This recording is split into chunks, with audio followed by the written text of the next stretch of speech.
Fight fans, fight fans. This is Kurt DeVille with Counterpunch Boxing News, and I am live for this special event of Oleksandr Usyk introducing himself as the Hitman, codename 17. Agent 17 in the building. He is introducing himself as the assassin. When you guys come in, hit that like button, please, so you guys can alert YouTube to do what they always do. Share, like, and promote. So we have Oleksandr Usyk, the cat, the assassin, the hitman in the building, okay? He is that guy to show everyone why he is who he is. Okay, in case you guys are wondering, I am live in Barbados, okay?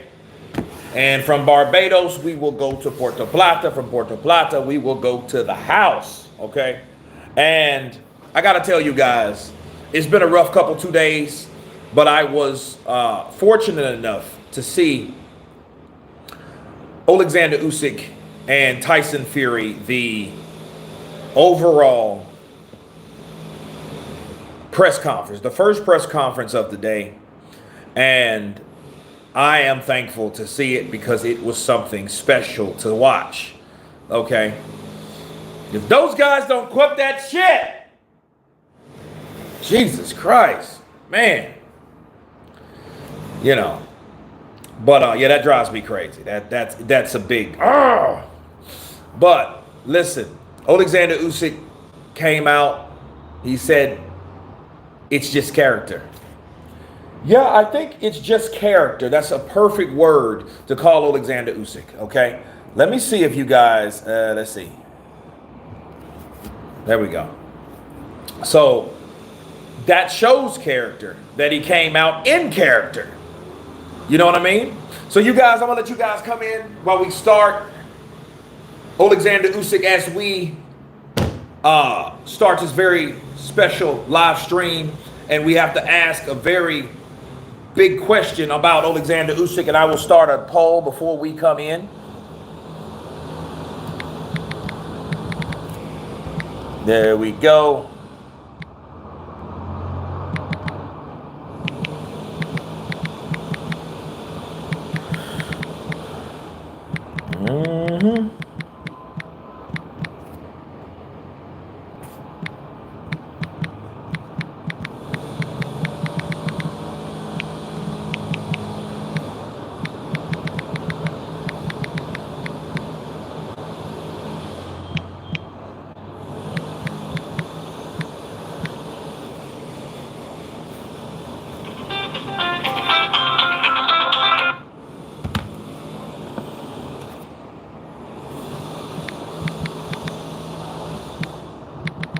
Okay, boom.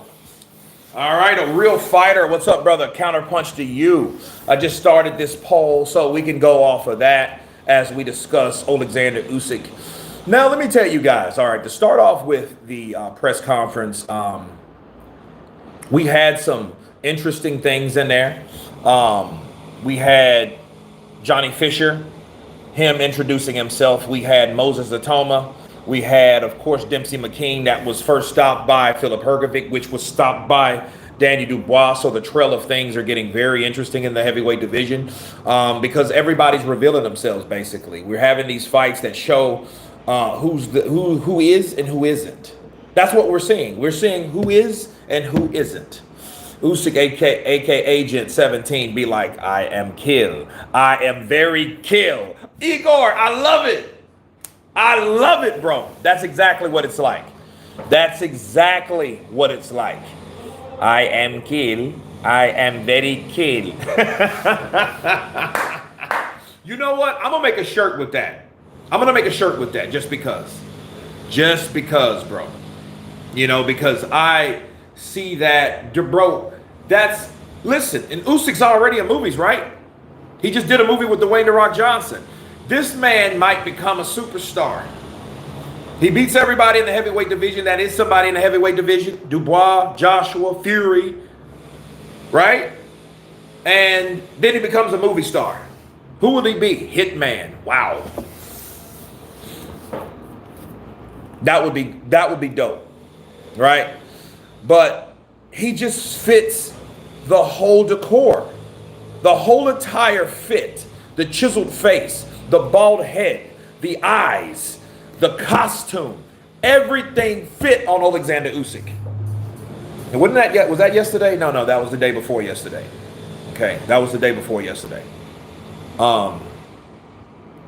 Listen, this man is doing serious things, and if he comes out and if the character is anything, I mean anything like what he wants to portray, he is definitely the assassin in my eyes. Did he kill that press conference? Yeah, he did. Curtis Maul, Usyk definitely has the look of a bad mother. Yes, he does. He really does. I think that Oleksandr Usyk shows us what faith, preparation, determination, and skill, how they all come together. He said Usyk is a Nazi. Wow. I don't know where you get that from. Wrong country, buddy. I would be pissed to hear that. You know, but no, I love the whole idea. And you know, it's crazy how he came up with that. I wonder if Oleksandr Usyk's a gamer. You think he's a gamer? Quan Big Guns, what's up, brother? Counterpunch to you. No, mate, look. I to Oz Battalion. No, mate, look. I don't know what that means. A Nazi, I wouldn't go that far. I never heard that. That's the first time I ever heard that. You guys come in, hit that like button, will you? You know, let you guys discover me on YouTube. You know what I mean? However you got here, I'm glad that you're here. Because we got to talk. We got to talk some stuff. We got to talk about some stuff. Don't worry, Kurt. Usyk is not a Nazi. Fury is more the Nazi type. Usyk, the hitman, the Brits assassinator. Ooh. Boy, that's a bold statement. But if you really look at it, he's taking out Chisora, he's taking out Joshua, he's taking out Tyson Fury. No. I'm missing. He took out Tony Bellew, the Creed star, Tony Bellew, then Derek Chisora, then Anthony Joshua twice, now Tyson Fury, and he's fighting Tyson Fury again. So yeah, the British assassin, yeah, I mean, that's pretty much it. He's assassinating Brits, isn't it? I love Usyk's interest theme. It suits him. It does suit him though, bro. And that's why I asked, he has to know, and he has to be a gamer, because I mean, who else would think of that? You know what I mean? Besides a gamer. If you're not like, okay, why not anything else? You know, he has to be a gamer. Usyk has whooped so many British top fighters. He's beat a lot of known and top. Because see, Tony Bellew and Derek Chisora, they weren't on the top. Let's face it, they weren't the top fighters. Tony Bellew was coming off a buzz, a storm, right? He had success. So he's came off of 2 successful wins of David Haye. David Haye was considered the man, and those were both upsets because we looked at it the same way we look at Joshua and Dubois, right? Because everybody looks at Anthony Joshua versus Dubois and upset, don't they? Okay, well, so did we at Bellew versus Haye. Bellew versus Haye supposed to have been David Haye knocking Tony Bellew out, just like Adonis Superman Stevenson did, if you guys can remember that fight. Right? It's supposed to have been on paper something like that, but it wasn't. It wasn't at all. Okay? Tony Bellew did his thing. Okay, the first one, okay, the injury. The second one, there was no excuse. Tony Bellew did the same shit that he did before in the first fight. Canelo, the British assassin of the lower divisions. Okay. Canelo has taken out a lot of assassins though. He has. I am fully ready on this situation. I have lost a friend to that war. Usyk is for sure a Nazi. Ukraine helped the Nazis, were a part of the Nazi regime. If you don't know this, you don't know World War II history. World War II history. Okay. Tom. That's like saying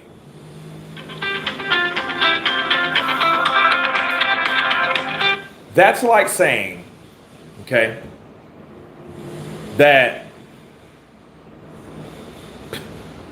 like saying Inui is a Nazi follower or a Nazi, what do you call it, ally.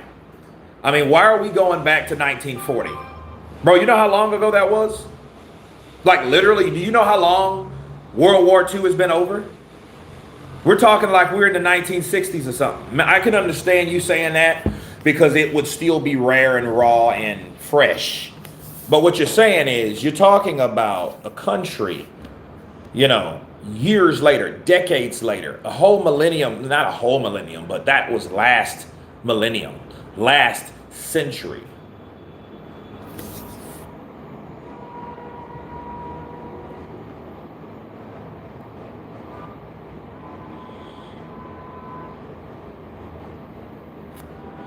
I know World War II history, Ukraine was the first country to be invaded by the... Well, I mean, we're talking about, where the hell did Nazis come from? That's why he had to go. Like, when people do stupid shit like that, oh, let me throw Nazi. That's so dumb. That's the dumbest thing I've heard all day. You know what I mean? Like, oh, you know, he's a, you know, like, dude, you know, and you know what the thing is? It has nothing to do with Oleksandr Usyk as a person or anything else.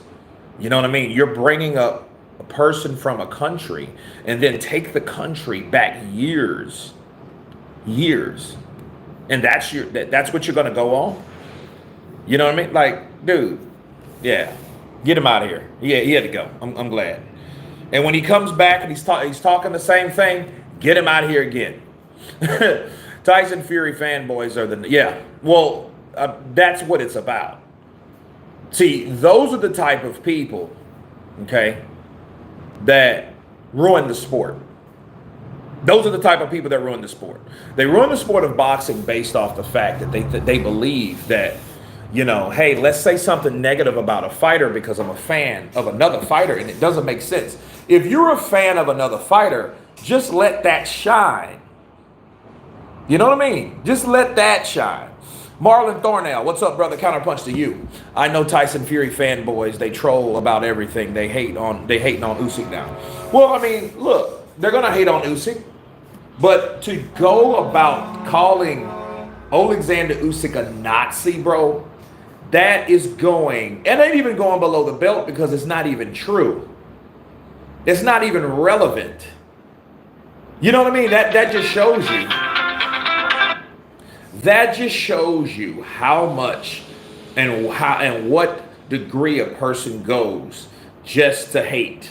You know what I mean? I gotta find something negative. So Oleksandr's Ukrainian. Okay, so let's go talk about. Come on, let's go back far enough.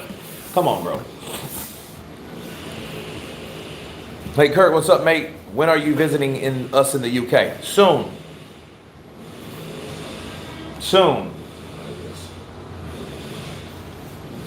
Stuart, what's up, brother? Counterpunch to you. Let's be real. Fury tried the Mayweather method and just couldn't pull it off. Yeah, I mean, that's a good comparison because Floyd is, you know, orthodox. So is Tyson Fury. He did compare himself to Tyson Fury. Floyd was once upon a time bald, like us all, right? Yeah, this is. I got the spammers. I got the spammers in the building, people.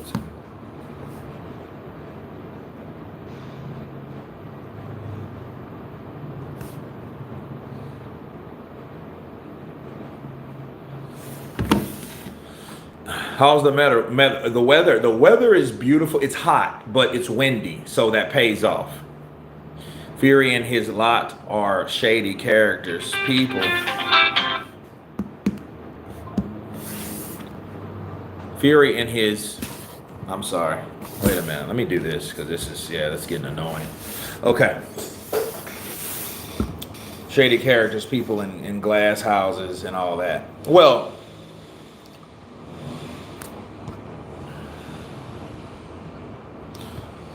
and then Usyk is an, okay. All right.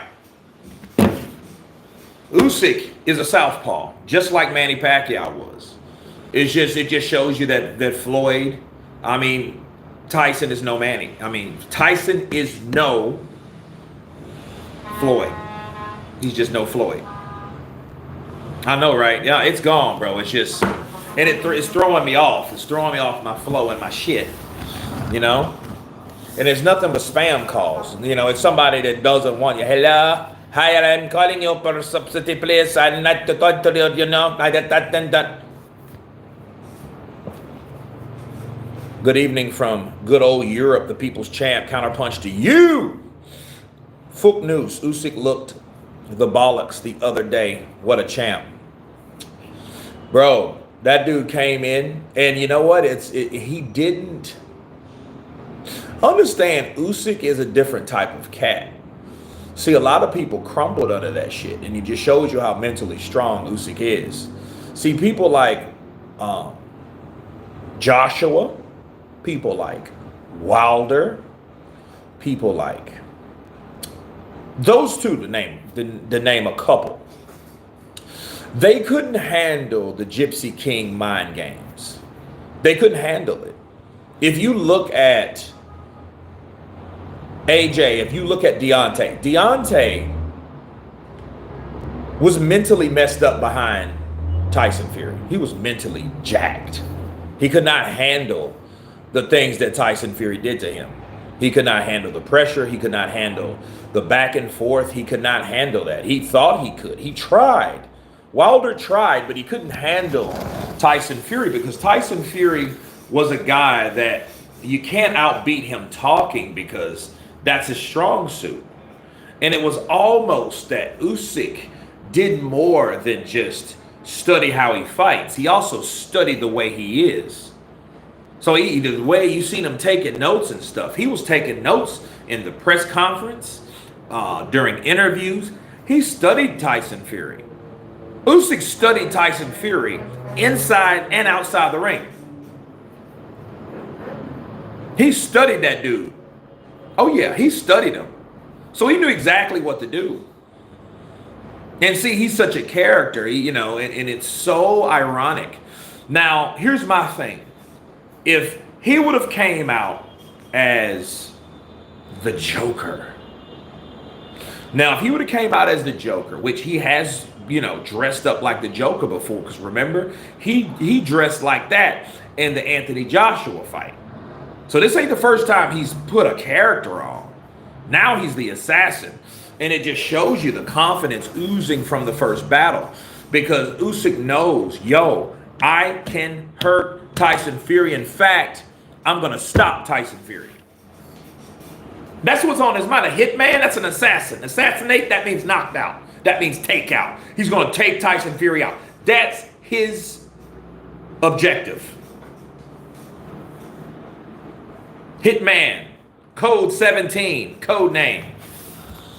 Bob Arum is making excuses. He allowed Turkey to talk to Anderson, so he can't believe Turkey. If Bob wanted to protect Anderson fully, he would have never let the Saudis make him an offer to a top-ranked fighter.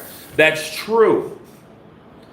Listen, all Bob was trying to say without really saying is he is just as responsible for Jared Anderson going into the ring as Turki Al-Sheikh. It's just Turki Al-Sheikh offered him an opportunity and he took it. Bob Arum went along with it because he thought about the money that he was getting also. He got his 10%, 20%, whatever percent that Bob Arum got from Jared Anderson. Therefore, he was just as guilty as Jared Anderson. You can't say, I agreed to Jared Anderson to fight Martin McCauley based on the money that Anderson was offered, and then say, oh, I didn't, they rushed him, he was pressured, he was this, he was that. No. You allowed it. It might have been true. The only thing he was doing and saying that he was pressured. But what he should be saying and he should be doing is holding himself accountable for also pressuring Anderson. See, he could have and should have been the resistance for Jared Anderson, but he was not. He was not the resistance for Jared Anderson. In fact, what he was the person that allowed it. He was the last line of defense. Bob Arum was the last line of defense. He could have been like, Jared, I want to talk to you. I know the money sounds good. I know he's offering you a lot of money. I know the motherfucker's loaded. I know Turkey Usyk. He has the money. He has the clout. He has the kappa. But please don't fight this big baboon-looking bastard. He will beat you and knock you in the next week. Don't do it. He could have done that. And then see if he would have done that and Jared said, no, Bob, I want this damn money, Bob. So are you hating on me, Bob? You don't have faith in me, Bob? You're the one trying to promote me, Bob. What's wrong, Bob? Then at least he could say, I told you so. At least he could get that off his chest, out of his conscience. At least he could do that because now it's bothering Bob. Bob's too old for shit not to bother him, especially when he knows it's right or wrong. That's what he's saying. Bob is saying this, people. He's saying that I'm just as fault, son of a bitch. Behind closed doors, this is the conversation that he's having to people that's around him. This is what Bob is saying. Well, damn it. I'm at fault. I took the $500,000 to watch Jared, the poor bastard. He's a kid. He's still wet behind the ears. He still has powder in his nutsack. I'm sorry, Jared. I allowed that to happen. I'm just as responsible for that kid, you know? Pass me the blood.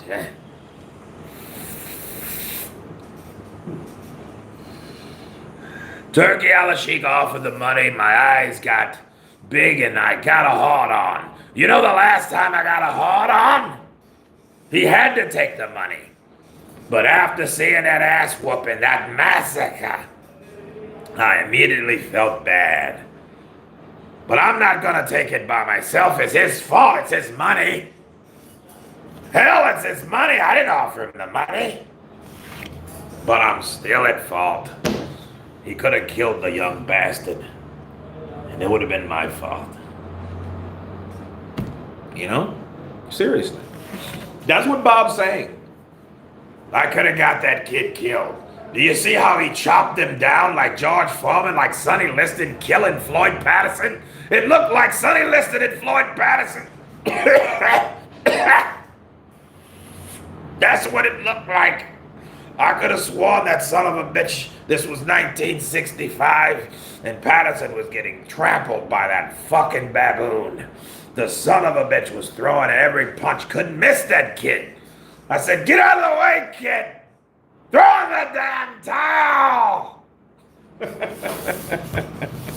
Throw the towel in, damn. Throw the... Seriously. You sound like Uncle Ruckus? No, Uncle Ruckus, bro. Now I tell you this, all the white folks and the beautiful air that they breathe.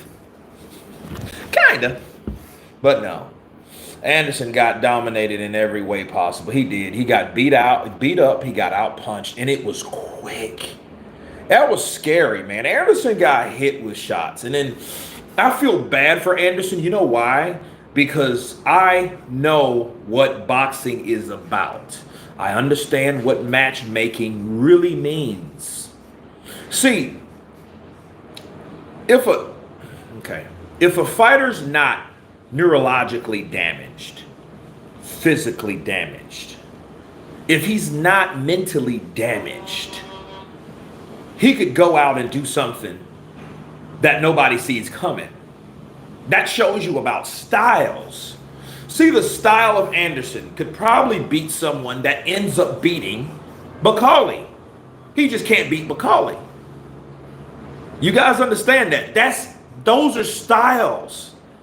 He just had no business going in there with someone like that, because someone like that was definitely able to put a whooping on Jared Anderson. He was like, his style was, he was slow but had fast hands. That's scary. That's like a nightmare. Somebody's slow. It's almost like what is it? Which one of those guys? It's close to Halloween. Which one is it? Mike Myers or Jason? Is it Jason? That like the faster you run, the slower he is, but you look around, he's right behind you. Which one? Is that Jason Voorhees? Isn't that Jason Voorhees that does that? It's Mike Myers. You just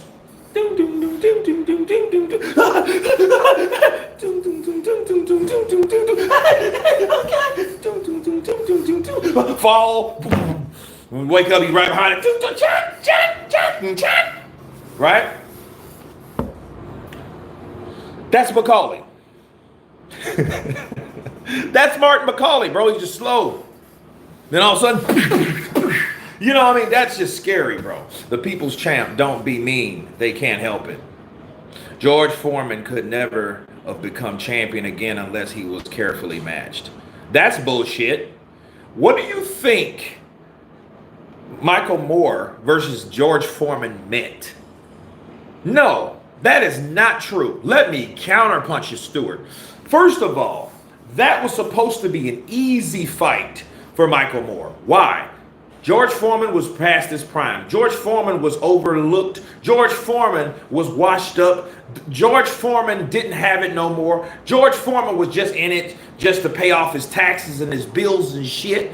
George Foreman was actually being looked at as a gatekeeper, a Roberto Duran at the time, people. Why? Because Roberto Duran was in the same situation. The only difference was that Roberto Duran was exactly what they said he was, washed up. He was no longer in his prime or anywhere competitive on an elite level. That's how they looked at George Foreman, especially in 1993 and 4.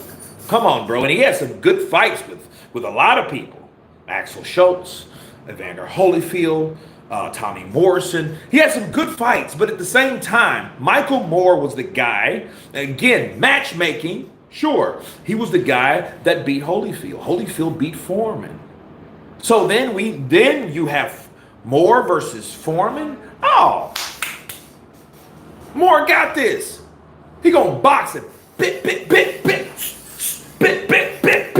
He's gonna box him, move him, keep stepping to the right, keep walking around the block and repeating the process until it's round 12. Because, you know, George ain't going nowhere. I mean, one thing about that old bald-headed, pot-bellied, lean, mean, fat-reducing machine George Foreman is that he wasn't going down. He ain't like that young guy back in the day with the fro. Yeah, he could be hurt, stopped, dropped, all that.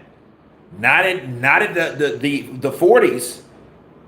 Not in the 40s. Do you guys understand that George Foreman, when he became the oldest heavyweight champion in the world, he was the age that I am right now? 45? He was a little older because I just turned 45. Okay? That's what he was, Jay. That's what he was in the 90s. You guys don't understand. Yes, he made a comeback. People thought that was already hilarious until they seen him fight. And I'm like, oh shit, George actually still has power. So the only thing George actually had was power. Reflexes, skill set, agility, mobility, all that shit. Shot. Diminishing. That's what that was. I'm trying to tell you, man. I was there. Which fighter should you think can compete with any style? What weight class? Hunter would smoke Anderson, but where is Michael Hunter? Michael Hunter is not being promoted the way he should, and I feel bad for Michael Hunter because he's not in the loop of the promoters that can put him where he needs to be. Where Michael Hunter needs to be is he needs to be in the eyes of Turki Al-Sheikh. He is not. Why? Because he's not promoted by Ben Shalom, Eddie Hearn, Frank Warren. Let me put it in order. Frank Warren, Eddie Hearn, Ben Shalom. Those are the guys. Those are the guys that he needs to be with. George said he wanted no part of Tyson. Happy to fight Holyfield and more, though. Styles make fights. I mean, he didn't want any of Tyson because, again, Holyfield could beat Tyson. But understand this, if Foreman was already afraid of Tyson, he's already lost. Yeah. See, if he was afraid to fight him, there was already doubt in his ability and, you know, and knowledge or fear of the other guys, which is Tyson's ability. I don't like that guy, Ben Shalom. He tries to be like Eddie Hearn too much. No, I think you know what? He tries that smooth swagger, but he doesn't have it like Eddie. Eddie just has it naturally. Ben Shalom is more like kind of a drier version of he's a drier version of Eddie. You know what he is? I'm going to tell you exactly who he is. You guys ever watching 2.5 Men? Y's and N's. Who watches who used to watch 2.5 Men? Can someone, yes, no, N, Y? Can somebody tell me, did you guys watch 2.5 Men? Men, ooh, right? Anybody watch 2.5 Men? Anybody watched it? Seen it before? Okay, Stuart. Mama Lou, no. Nah, bro, I never watched that. Okay. All right. Probably not a good reference then. Little bit back in the day. Okay, Tony Lyons in the building. Yes. Okay, Tony Lyons. Thank you. Okay. Eddie Hearn. I'd only watch the intro and then turn it. Yeah, a lot of people do that. Click. Simon Jordan criticizes everyone, but Gareth R. Davis is the opposite. Do you see Wilder versus Joshua happening? No, I do not. And it's sad, though. I'm just going to say that it's sad. But anyway, here's the analogy that I was making. Eddie Hearn is more like Charlie. Ben Shalom is more like Alan. You know what I mean? He's his brother. He's just kind of a drier, not as charismatic, not as upbeat, you know, he's just not there. Okay. I did the same with Friends. You know what? I never watched Friends, bro. Growing up, I didn't like, I used to see it, but I just, you know, I never watched it. It was so popular that if I heard the theme, I would know the theme, but I didn't watch it. I didn't watch that shit. You know what I mean? I seen Brad Pitt on one episode because that's why he was with Jennifer Aniston, the most successful, power-loved couple of film and television, you know, ever. Until they broke up, people were actually, oh God, you hear about Brad and Jennifer? I'm like, Brad and Jennifer? What happened?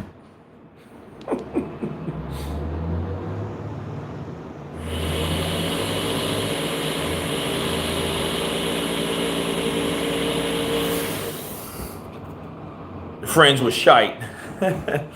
Eddie Hearn is a pure narcissist just like his boy AJ. Well, if that's the case, they get along good. What's poppin', Curtin? All Vincent in the building. What's up, brother? Counterpunch to you. Vincent in, trying to get it in. Friends was popular. I don't think that's a popular show. No one watched it. Yeah, a lot of people watch Friends, bro. Just wouldn't us. We didn't watch it. See, here's the thing. Mainstream, bro, yeah, a lot of people watched Friends. That's why they got the increase. I mean, when it started, like television shows are different, like they started, they do the pilot and then they get approved for the first season and then the second season and then the third. You know what I mean? But like more people watched it. Eddie Hearn is a typical yuppie.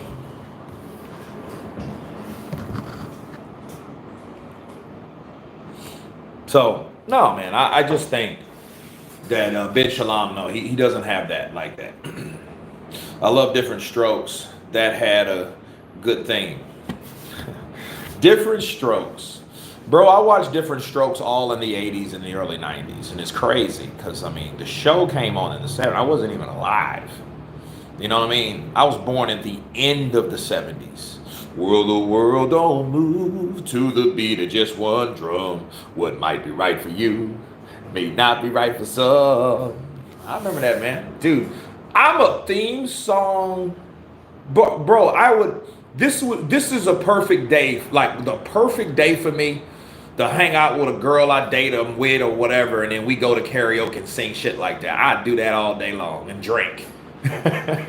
They got nothing but to dream, but they got different strokes it takes, different strokes through the world.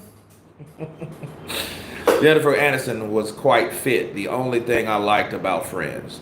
Yeah, Jennifer was pretty in her own kind of suburbia looking upscale, upper middle class way. You know what I mean? That she was that exact.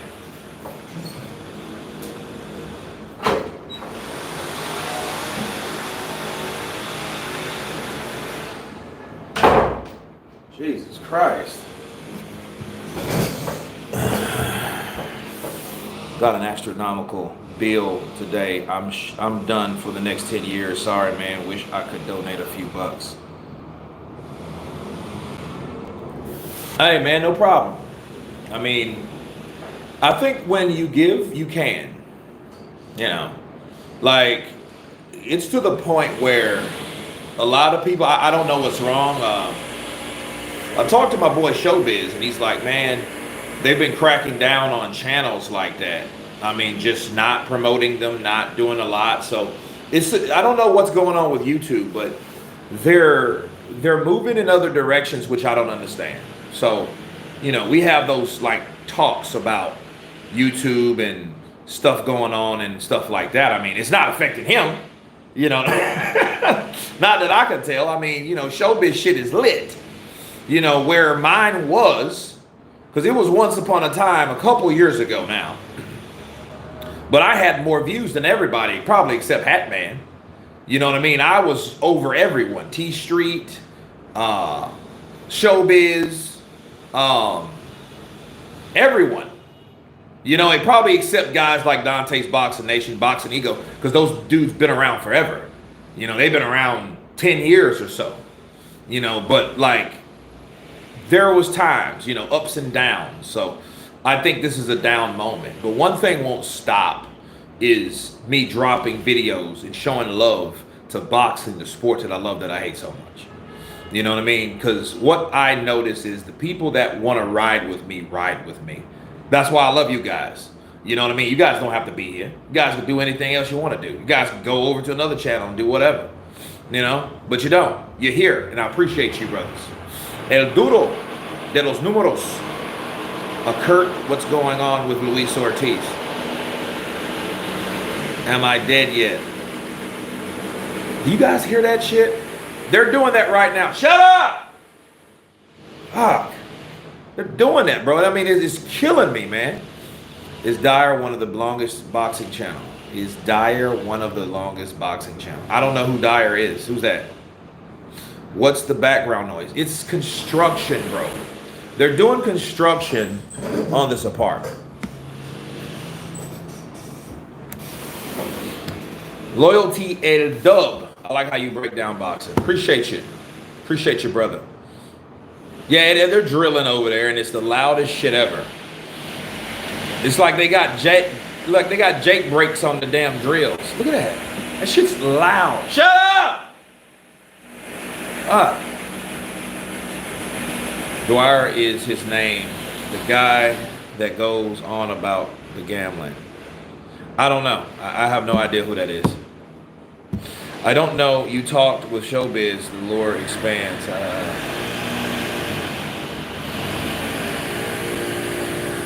After Jake Paul beats the great Mike Tyson, where do you rank him in your GOAT list? I don't. Look, you can't. Jake Paul, when Jake starts fighting someone that we are not sure he can beat, other than Tommy Fury, you know what I mean? He will get props. See, you're fighting Mike. Listen, anybody legitimate in the sport of boxing won't fight Mike Tyson because they already know out of respect not to do something that dumb and that's selfish. That's selfish. You're trying to fight a guy that's 58 years old. Why? Why do you think you would get props for that? Why would you think you would get props for fighting Mike Tyson now? People are going to hate Jake if he does what he thinks he's going to do. And people are going to hate Jake if he gets knocked out. But they're going to love it. But they're also going to see, hey, you know what? You really ain't shit. Because we've seen what you tried to do. And what you tried to do is you tried to take all the people that once were people in a certain platform like UFC, MMA, boxing, and bring them out of wherever that they were to fight them on an elite level with your young ass. That is absolutely diabolical. Absolutely. Jake Paul, I said the great at all. Isn't great at all. Don't buy the pay-per-view, please. It's on Netflix, man. That shit's on Netflix. So, if it comes with the prescription, but I'll watch it. Because I want to see Mike nail him, bro. Because, see, understand something that we haven't really factored in about Mike Tyson versus Jake Paul. Mike Tyson is a heavyweight. Jake Paul is not. Jake Paul was fighting Tommy Fury and guys like that. And, you know what I mean? They weren't heavyweights. Tommy Fury's not a heavyweight. Mike Tyson is. With his thick neck.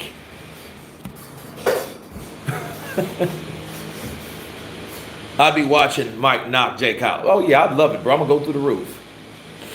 I'm going to watch it just because I already have Netflix and hope Mike Tyson sleeps him. Me too. Jake, me too. I don't think Jake would fight you. He would want someone with a bigger name. Skip, I agree. I agree. I don't think he's that dumb because if he fights me, his career is over. Simple. I would ruin Jake Paul's career. For one, I'm a stuntman in the film industry. For two, I'm a YouTuber with under 100,000 subscribers. Millions of views, check me, but under 100,000 subscribers. He's a YouTuber that turned into a boxer, which is allegedly a big drug cheat on his off time. With a big platform, being a YouTuber. If Jake Paul, having all those millions of subscribers, gets beat by a 45-year-old stuntman that has under 100,000 subscribers, that's, you know, he would be finished. There would be no Jake Paul. That's all, man. Man, you remember that dude, Kurt DeVille? He challenged Kurt. Imagine how hilarious this would be, right? Hey, man, Jake Paul. Remember that dude that's on, you know, that dude, what's up, fight fans? That dude right there? That dude does the counterpunch boxing shit? Man, that dude called out Jake, and Jake answered him and offered him a fight for $500,000. And went in there, that dude went in there. Kurt, that counterpunch boxing dude, beat his ass. He went in there and destroyed Jake. And then what happened? He went in there to destroy Jake. Jake tried to fight him, and he got his ass whooped again. Nobody would want to see Jake Paul ever again. Because at that point, his overall popularity was already decreased by trying to take on somebody that he thought he could easily take out. But he forgot, this guy ain't in his 50s. Pushing 60.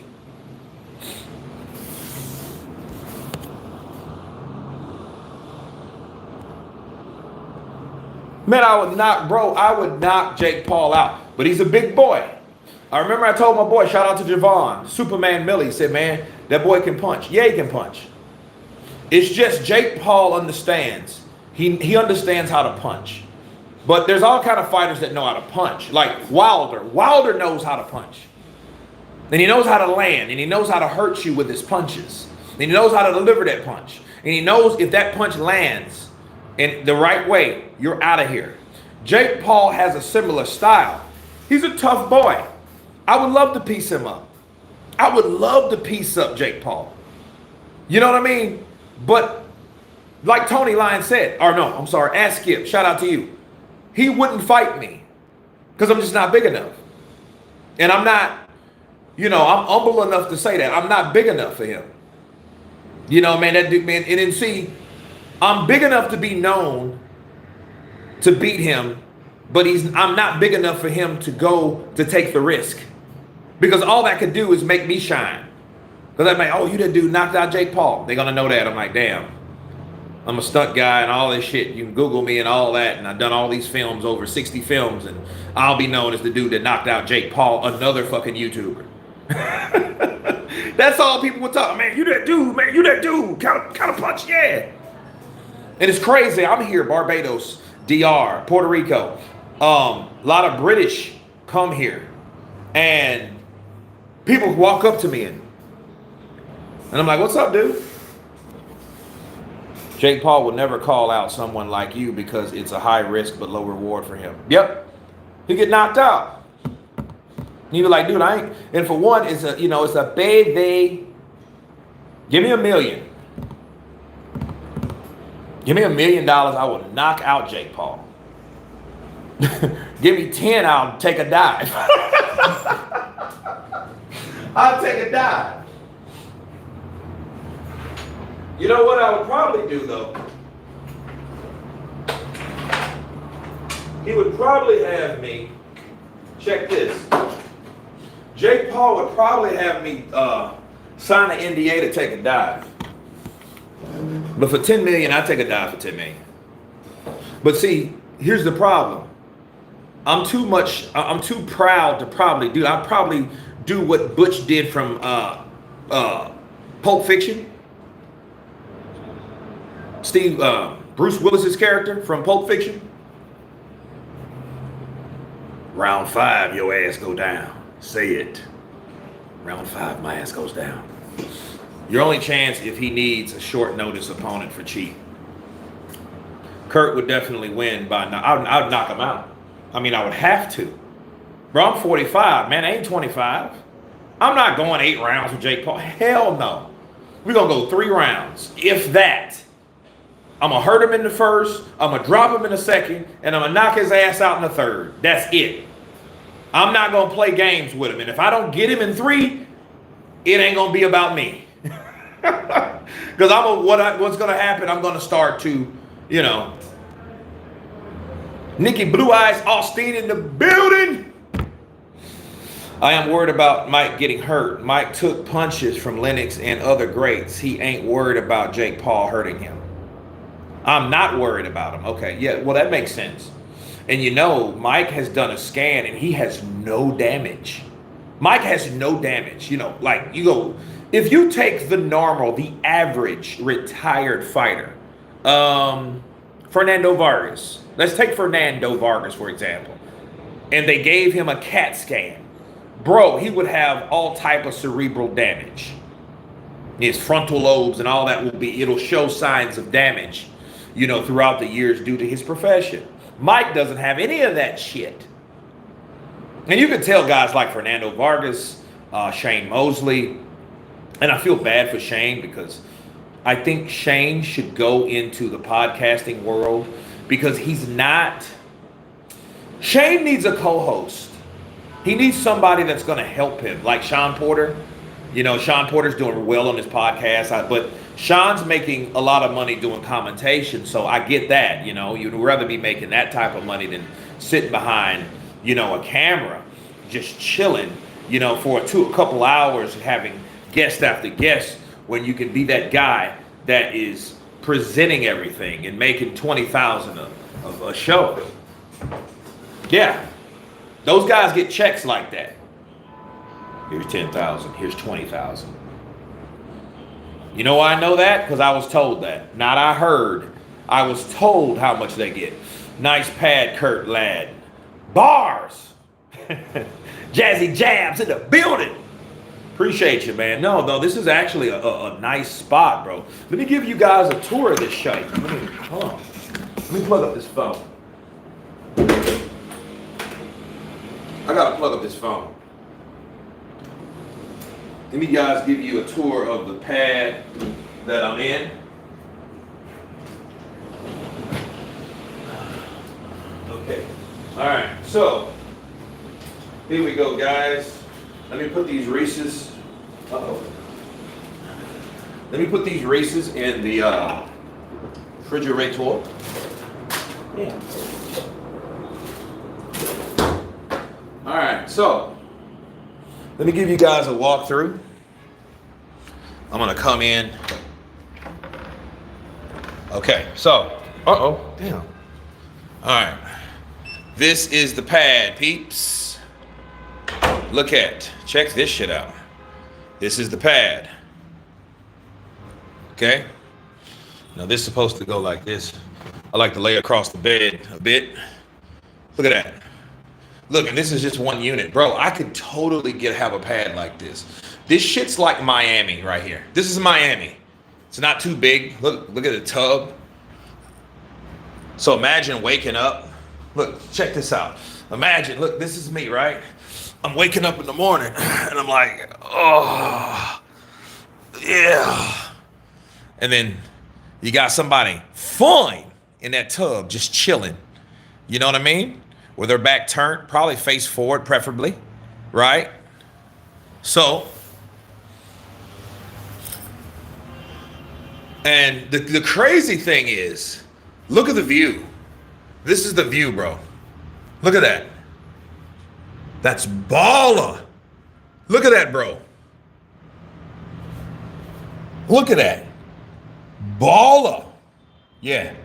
Yeah, that's the Ville right there. Yup.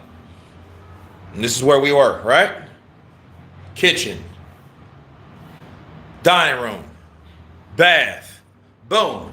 Shower. Check it. Look at this. This here. Nice. Look at that. That's air, that's heat. You know, toiletries. Boom. Now, this is the tripped out thing. Look at those lights up there. Look at those lights up there. Yeah, that's crazy, right? Look at that. Right here. Boom. Boom. Boom. Now when you want privacy, you can throw this across. Well, I think. Wait. Yeah. So you can throw that across. Okay? Which doesn't really do it justice at all. Because you gotta let the light shine. Now, this is the sickest thing. This is the sickest thing in this whole pad to me. Which I didn't even notice because I was thinking like something's missing. What's missing in this place? The television. Boom. Check it. You guys want to know what the television is?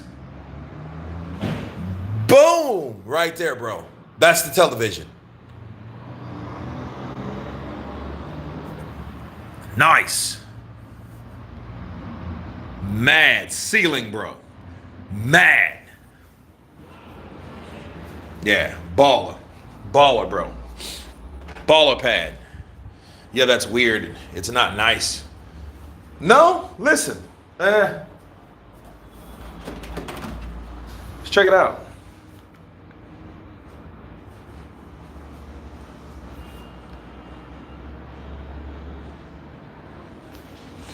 No.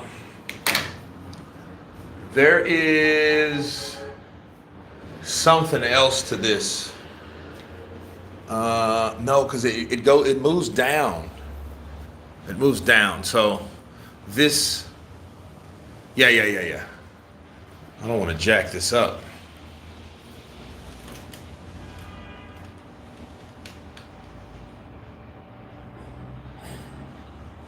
That shit fall. Like, oh, snap. Wait, what is that? Wait a minute. Yeah, I'll figure it out. But no, that's a latch. If you guys can see, dude, that's a latch that comes down. And it comes down this way. I just got to figure out how it works. So, yeah. Be a remote somewhere. Yeah, it's a remote somewhere. Wait a minute. Let me see. What is this? Okay, those are the lights. Cool.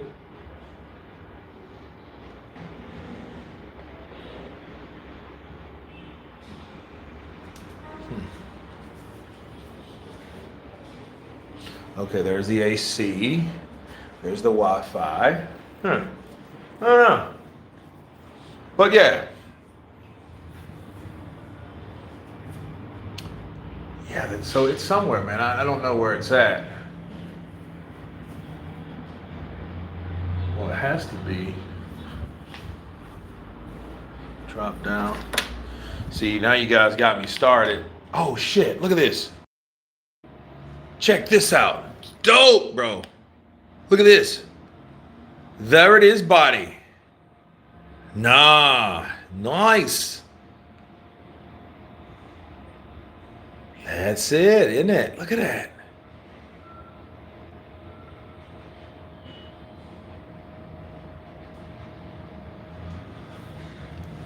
Okay.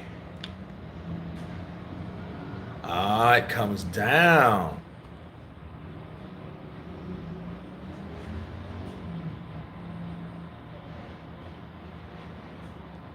Yeah, that's dope.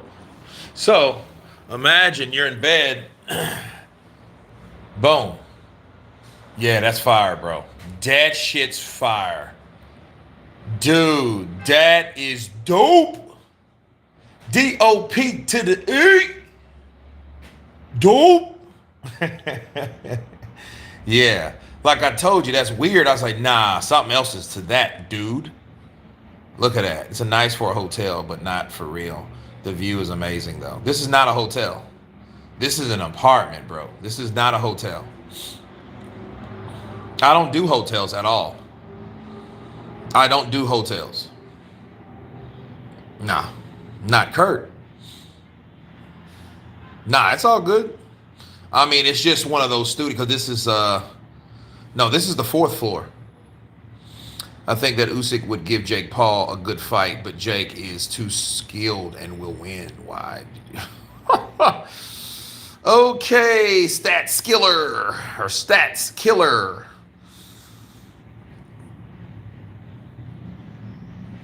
Looks like an Ami hotel. You will smash any girl you bring up there. Man, no comment on that. I mean, I'm not going to argue with you. They see this. Hi.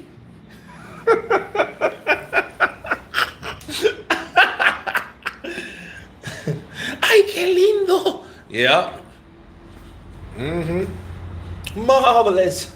Yeah, man. So yeah, this is the view, dude. This is the bloody view. Look at that, dude. Nice.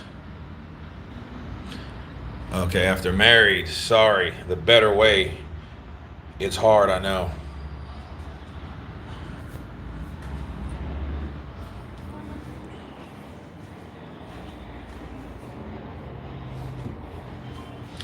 But no, man. Kurt, is Usyk a fantastic fighter, but is there any special effects with him? Could he compete back in the 90s? Yeah. He could compete in the 90s, but it would be harder because the heavyweights will be smaller. And he would eventually have to go after or fight and challenge the guy that he looks up to the most, which is Evander Holyfield. And that would be a difficult fight for him because Evander Holyfield knows how to come forward. He will know how to attack Usyk. And see, one thing about Holyfield attacks you, bro. He's a good fighter. See, Holyfield's a good fighter. He's more than just, that playing possum. No, that playing possum is just to get you close enough to him so he can rip you with about 5 good ones. When you think he's hurt, he surprises you with the possum game, with the possum effect. You thinking he's hurt, he's all, and then all of a sudden, back. You know what I mean? And you're like, oh, snap. And then he opens up a can of whip ass on you and catches you off guard after you've shot your wad. And then you're sitting there like, oh, snap. This dude, you just hit me and I thought I had him out of here. And that's not the case.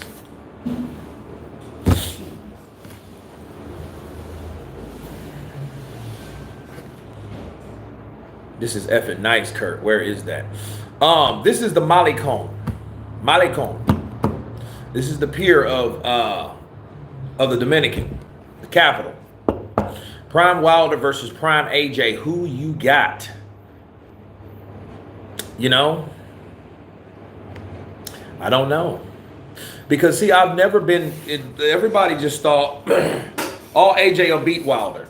I think AJ could, I think at the time, let's see, AJ beating Wilder was a possibility. But don't mistake that with not seeing the possibility of Wilder knocking out AJ or beating AJ by knockout. See, Wilder, I think Wilder believed that. Wilder just believed in his team to the point of delusion of grandeur. See, they wanted Wilder so bad to be like AJ was over in the UK that they started envying the whole idea of wanting to fight them. So when a fight between him and Anthony Joshua became a real thing, they didn't like what they were seeing because it's reality now. And the reality check is you're not Anthony Joshua. Regardless of what your followers, your team, your side, or whatever, you wanted you. You are not AJ. You will never be AJ. But what he did do, what Wilder did do and what his team promoted him to be was an anti-AJ regime. You see what I mean? Bars. Understand, Deontay Wilder was never an AJ. He didn't make the money like AJ. He wasn't as known as AJ. He just didn't have it like AJ. But what he did, he attached his name to AJ because AJ needed a legitimate enemy. He needed a rival. Wilder was that rival for AJ. He was rude, he was shrewd, he was tough, he was wild, he was brash, he was undefeated, he was a champion. You know what I mean? That's what Wilder was. Wilder represented the villainhood of someone like AJ, which was the hero. Think about it. The hero turned his life around, likes people, met the queen. You know what I mean? He did all of those things. He was the good guy. He was the Floyd Patterson of that era in 2017, 18, 19 even. He was that guy people fell in love with, you know. You know what I mean? He was that dude that everyone clinged to. Muscular, you know, all the chicks wanted him and all that type of stuff. And then you had Wilder, totally opposite. Tall, brash, dark, you know, mean, rude. He didn't give a shit. To this day, that's who he was. He wasn't about all that. He wasn't about none of that.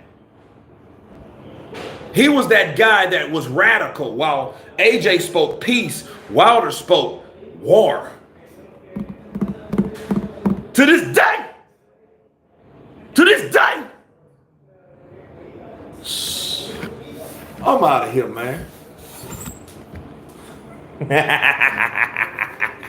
That's it, man. That shit kind of gets you, man. I used to watch. Let me show you guys what, seriously. And I'm not, this is no BS. This is what I used to listen to. Hold on. I got to do this right. I got to do this right. Let me do this right for you guys. I got to do this right for you guys. Because I want you guys to see. Check it.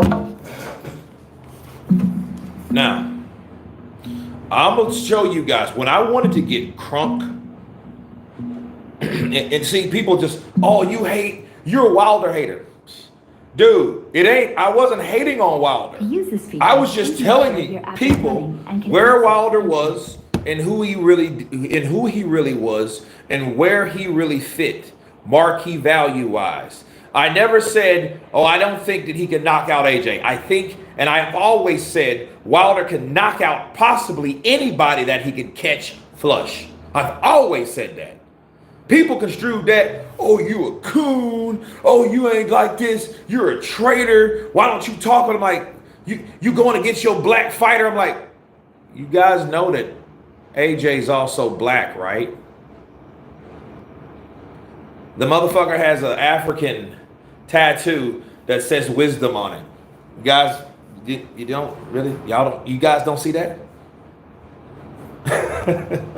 You know what I mean? But anyway, this is what I used to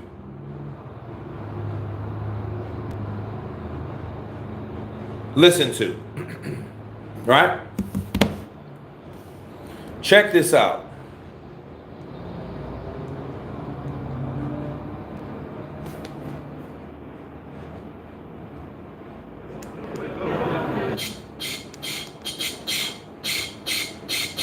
To this day, to this day, to this day, to this day, to this day, to this day. Come on. Your people have been fighting for 400 years. You people. Your people too. Your people have been fighting for 400 years. You people. Your people too. What is it with you people? What is it with you people? Your people too. I don't mean you people, I mean you people. Your people too. When I say these things, you know what I mean. Radio Raheem, you know what I mean by that. You know what I said by that. You know what I mean when I say these things. Radio Raheem, and Radio Raheem, Radio Raheem, day. To this day. AJ.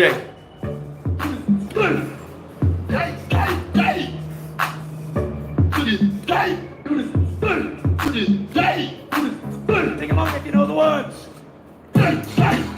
Come on. Come on. Come on.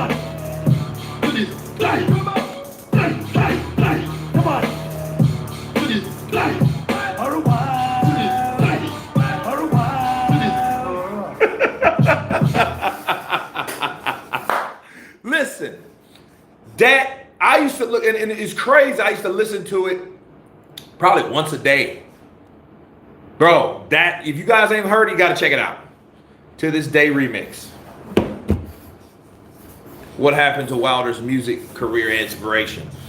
The same thing that happened to Mike Tyson's video game. If you guys can remember, Mike Tyson had a video game on PlayStation 2, which was the most sold console ever, PlayStation 2. And he was coming out with that game right before he fought Lennox Lewis. He gets brutally knocked out by Lennox Lewis. The game goes into thin air. Nobody cares. You know what I mean? That's what happened to his career. The same thing what happened to Mike Tyson's new and improved video game on PlayStation 2. Nobody gave a shit. Do you think Mike really should fight a young person? No. But here's the question. Do you really think the young person should fight Mike? No. Wilder thinks Wakanda is a real place. It's crazy. The Wakanda boys. I'm like, you know who Wakanda? You know who knows more about Wakanda than anybody besides Chadwick Boseman? Me. Me. I was in the original Black Panther. So yeah, I know about, yeah, I know more about that than people do. I was there. Yes, I was in the original. Wilder had an autopsy. Remember that one? Yep. The autopsy said, the autopsy, did you die? You died? The autopsy said I was dead. Okay. Kurt, high five. Give me a high five. Wakanda forever. Usyk should just KO Fury and then fight Better BF. Yo, that would be dope though. But you know what? You know that's a dangerous fight. You guys understand how dangerous that fight is? He went to cruiserweight to fight Better BF, and Better BF was a cruiserweight. But then again, Usyk was also a heavyweight. So, you know, a lot of those guys that did the Tony Bellew, David Hay thing, you know, they went from heavyweight to cruiserweight to heavyweight. Yeah, they did that. Okay. And Artur fighting someone like Jayapataya, that's a danger. I would like to see that fight because something tells me that Jayapataya, as good as his footwork is, as good as his mobility is, and he's a good boxer and he has good power and of course speed. I don't think he handles pressure really well. You know what I mean? I just don't. Something about him, like I don't think he handles that pretty well. What's next for Ruiz, Kurt? I like him against White or Joyce. I don't know. I'll tell you this about Andy Ruiz. God bless him. And let me say this about Andy. All jokes aside and the Snickers and, you know, whatever. Andy Ruiz has made history. Andy Ruiz will never be forgotten. Andy Ruiz has done something that no one has ever done in his nation of all types of elite fighters. No other Mexican fighter, Mexican descent fighter, has became a heavyweight champion, let alone a unified heavyweight champion. No one could ever say that but Andy Ruiz. He's the first of his kind in his prime. Bars. That's a fact with Andy Ruiz. Okay? So I want people to understand that Andy Ruiz was humble beginnings. He was a guy that is either pick fruit or box. He was like, I ain't doing that shit. I'm going to box. Fat kid. Turned out he can throw those bows. So he stayed with it. He'd been fighting since he was 6 years old. Bars. You know? Lost one fight. Bob Arum dropped him like a bad fat ass potato. Facts. He had to pay Bob just like Floyd did. Pretty boy Floyd did. Had to pay Bob Arum out of his contract because Bob wasn't promoting him no more. He just decided, you know what? Fuck the fat Mexican butterball, Mexican Michelin man looking bastard. I don't want to see him in here anymore. Tell him he can't walk in my office without an appointment and he can't have that. Kurt, after Fury, Usyk, and AJ, will there be another dead period of boxing in the like the Klitschko era? Possibly. Possibly. And I think at this point, people will then start looking at Tank. That's why, me personally, Tank is disappointing us, and he's disappointing the sport. Why? Because at this point, Tank's just supposed to be showing us how great he really truly is. He's not doing it. Because he hung around Floyd too long. See, if he wouldn't have hung around Floyd, and let's say he got with, and I don't know who he would have got with that actually related to Tank, and that's the thing. You know, he's used to someone and he bought into all the, you know, the flashy shit, the gold, the chains, the cars, all the material bullshit that he indulged himself in that he became too familiar with. And then when he got those things, he could still fight, and it shows you his resilience, but it also shows you his complacency. See, Tank's supposed to be doing exactly what Floyd did, exactly what Pacquiao did, exactly what a lot of those fighters do. Okay? Move up. Move up, show up, and then beat up. And then big up. That's what Gervonta supposed to have done. And I'm disappointed because he should have done that and he should have been about that, but he ain't. He didn't. Like 30-year-old, like he's 30. He's supposed to be doing that shit right now where his power, his speed, his agility, his mobility, everything, his durability, everything is there for Tank to go to 147 and show all of those guys, you know, take out. Do you understand where Tank would be if he took on Boots Ennis and destroyed Boots Ennis? Boxed him like Pacquiao did Margarito? Right? Imagine if he done that. If Tank, bro, went to 147 and said, you know what? I can beat you, Boots. Let's do it. Let's run it up. Let's go. Let's go.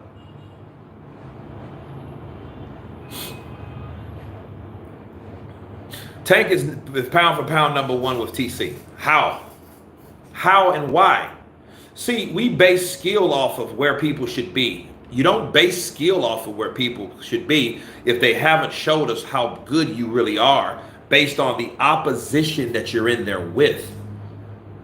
See, Ryan Garcia to me is a fighter that always had flaws. He's a strong, powerful, young, growing boy. He's a lot younger than Tank. And Tank took his ass out. He made him quit like a bitch. Facts.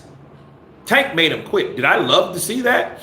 Well, I was happy for Tank, but I was definitely looking at Ryan Garcia like, yo, who are you? Who are you really? Besides, who are you really? You quit, bro. Tank made you quit. Good for Tank. You know, I wanted Tank to knock him spark out. And that we didn't get to see that because he quit before that. So if anything, that diminished Tank's legacy. Knocking out Ryan. Knocking him spark out. I could have saw, boom! He would have knocked out Ryan. Because he already dropped him with that flashing power. Oh! He got caught with that shot. He didn't know, like, what the hell was that? Exactly. No one wants to fight Tank. Inouye will never step up to Tank. Bro, do you understand how small Inouye is? We talking about fucking Inouye, the 118 pounder? Come on, bro. Really?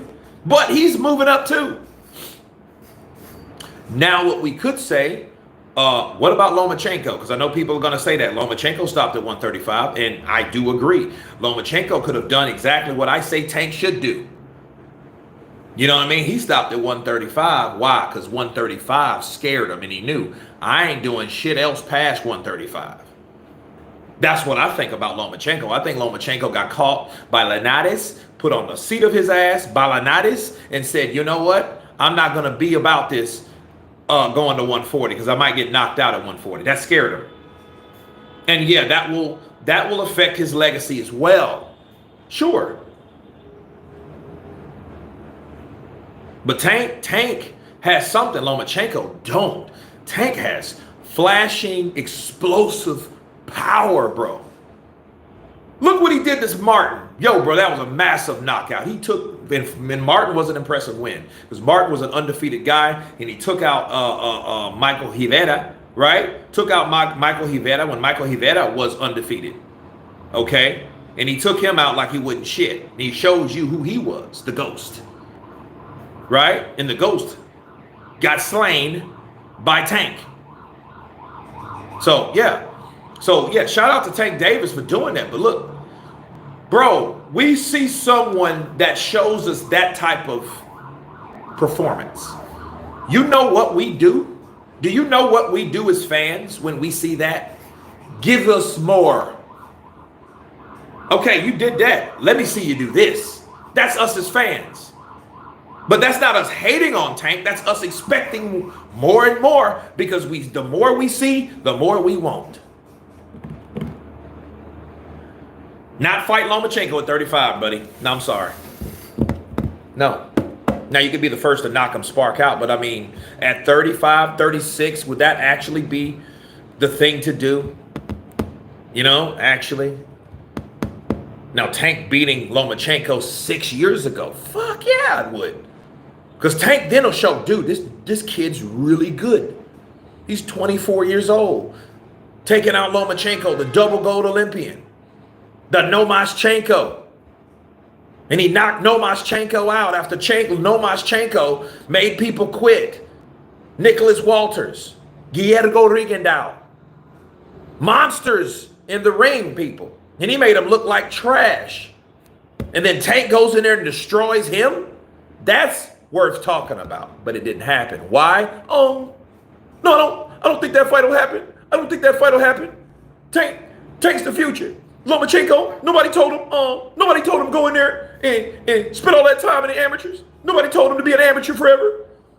Lomachenko's the past. Tank's the future. Tank's the future. Kurt, did you make that Spirit flight? Nope. Bro, the last 2 days, the last 2 days, H-E-L-L. Oh, yeah. H-E-L-L.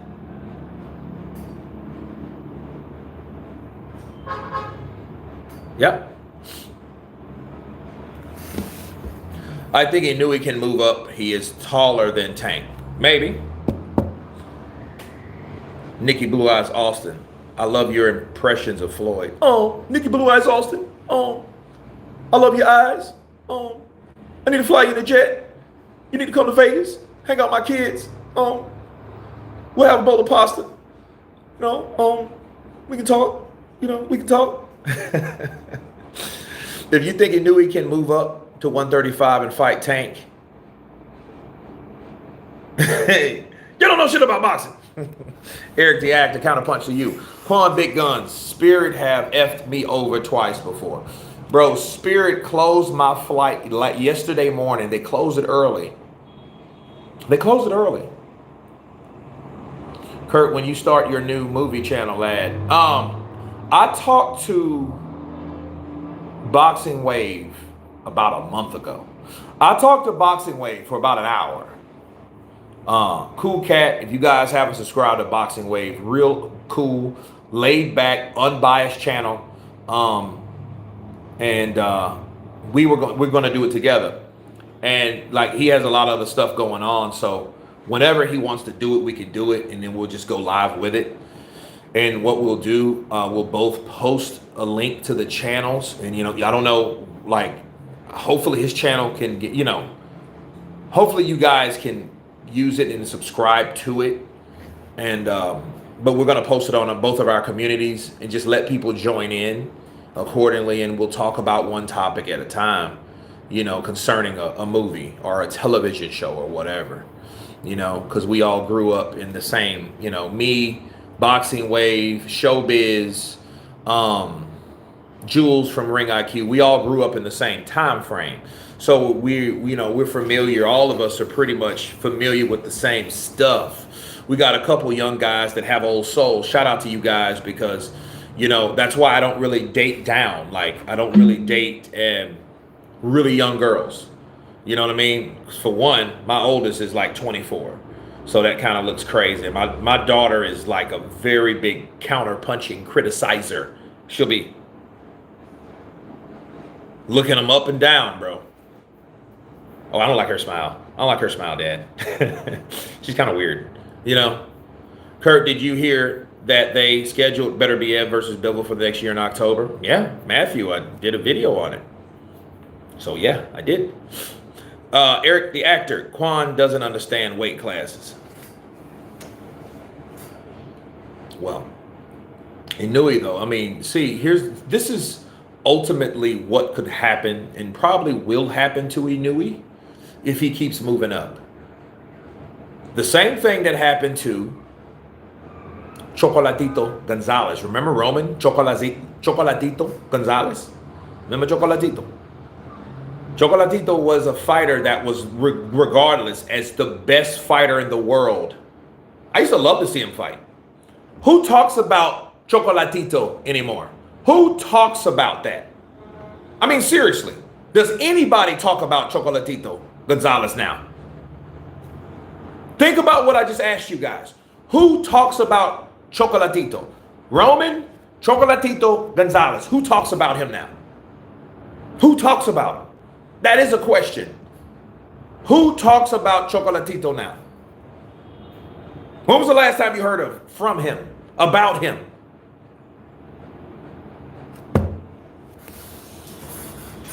Nikki, exactly. No one talks about him no more. You know why? Because people only respect you when you're winning. But that is a result of you doing something that you have no business doing, because eventually you will cap. Eventually you will cap. And you will meet your match. Rundansai, is it Rundansai? Right? The Thai fighter knocked him spark out. And then beat him in the rematch. Yep. So eventually it will happen. I mean, I think you have to have enough discernment, wisdom to know, and have a good team behind you that knows what your limitations are, or something that may be concerning that you shouldn't do or should do. That's a nice jail. the last time I heard about Raymond Gonzalez was before he got iced by Ron Bansai. Yeah. And I think that was on HBO, so you know that was a long time ago, right?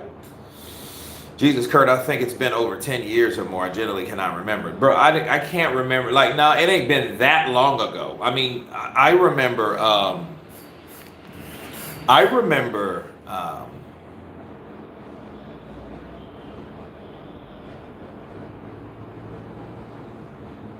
when did HBO air their last airing of boxing? What was it? 2018? So about 6 years ago. And it was crazy. He was just a dude. I mean, he, you know, and he wasn't a bad dude. He wasn't a dick. He wasn't arrogant or none of that. But he spoke Spanish and only Spanish only. So, I mean, he could only reach a certain base of people.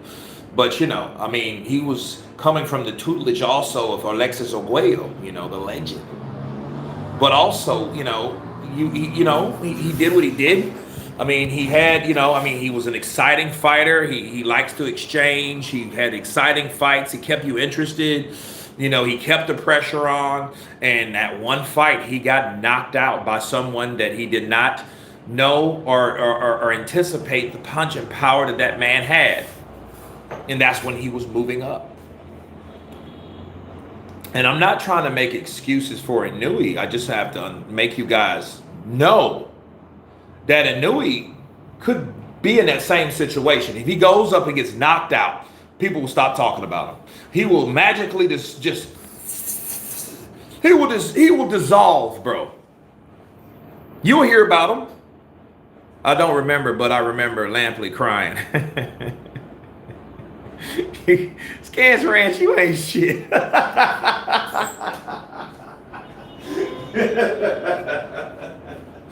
You always say something.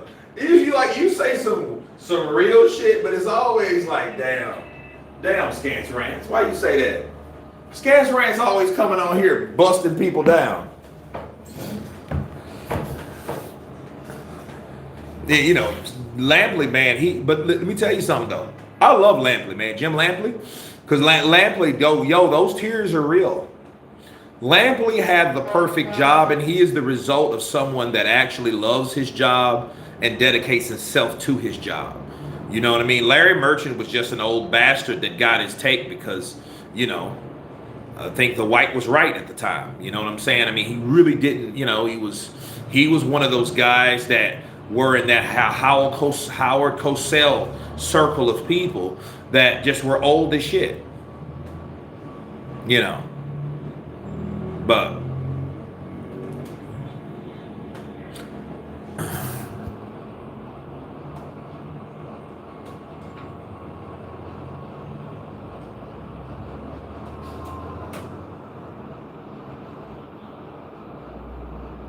damn, y'all going at it in the trenches. The jog was a heavyweight, you clown. Johnny Baker's a middleweight.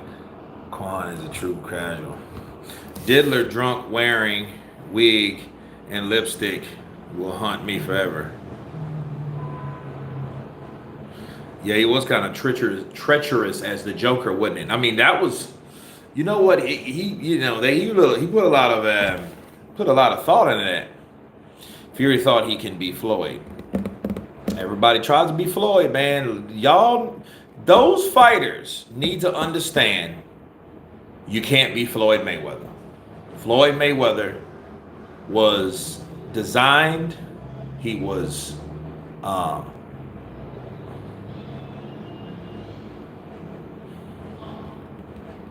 how do I say, because I don't want to say the wrong thing about Floyd. Money. I'm sorry, Floyd. Money Mayweather. Floyd, he was handcrafted, carefully selected, and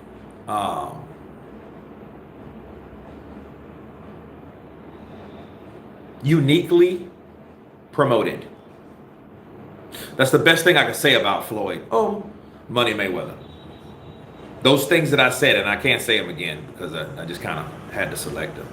But I mean, seriously, he was carefully promoted. He was promoted in a way that people, and it went in his favor because Floyd, I don't think since some of that wasn't really intentional, people started hating Floyd in 2012.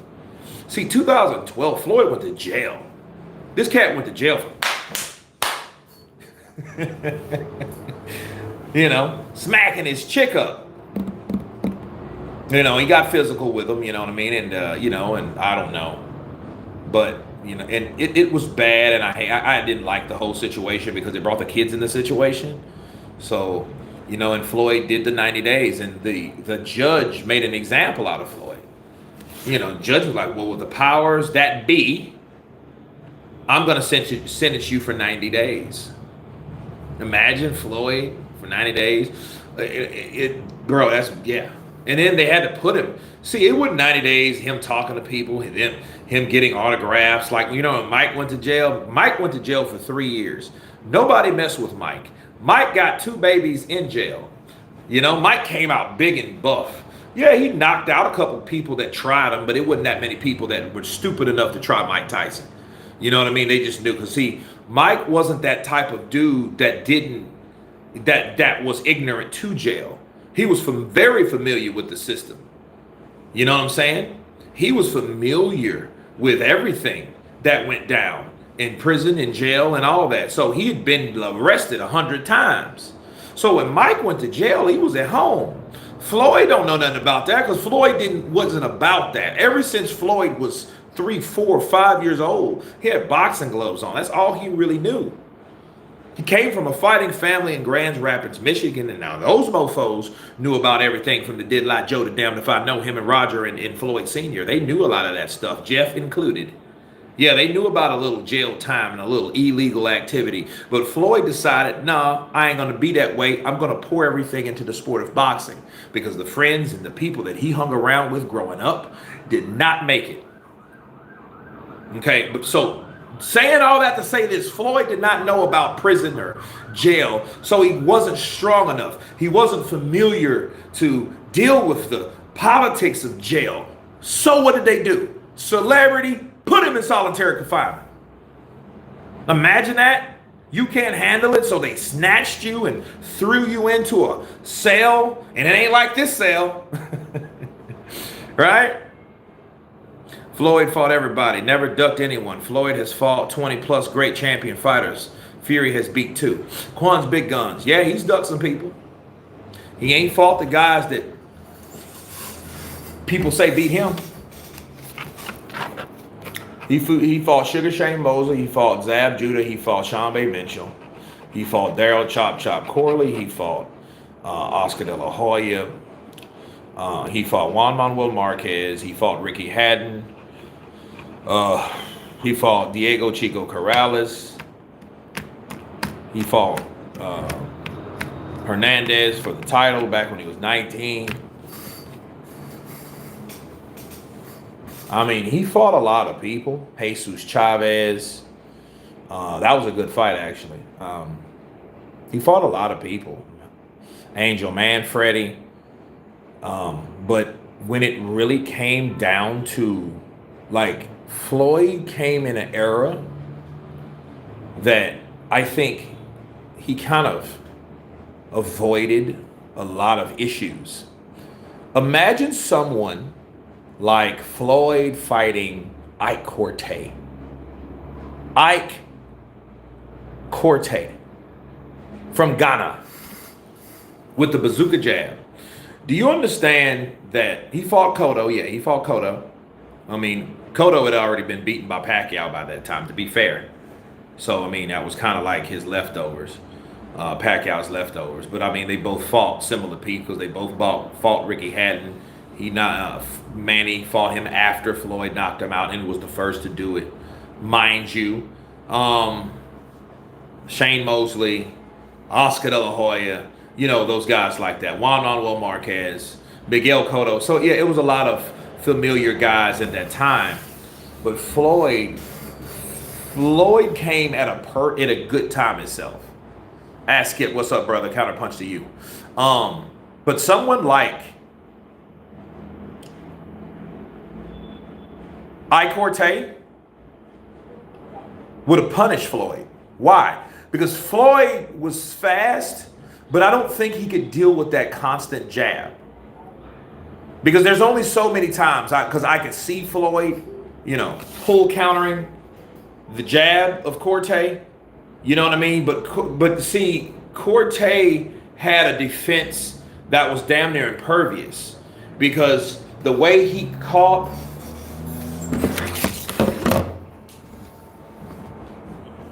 What about Ike Barabucci? We're not talking about heavyweights right now. So, Ike had a stance, and he came at you, and Ike was just like this the whole time. Bah! Bah! Bah! Bah! Bah! And I mean, and then the jab was so heavy that it knocked you off of your stance. So when guys, they would get caught with this jab, and then they try to come in and open up, but he's constantly. And then when you come at him, and you open up on him, he's boop, boop, boop, boop. All of this, you know what I mean? The guy, Winky Wright, was tough too. He was tough. And see, Winky was bad. That's why he didn't fight Winky. Vernon Forrest, God bless the day, was tough too. He's big. And I think Floyd probably would have got him, maybe. But to be fair, Oscar didn't fight him either. Oscar did fight Ike Corte, and then a lot of people think he was robbed, right? Paul Williams, he dodged Paul Williams. But to be fair, I think he was going to fight Paul, and then Paul got in that damn motorcycle accident. That's why I never drove a motorcycle.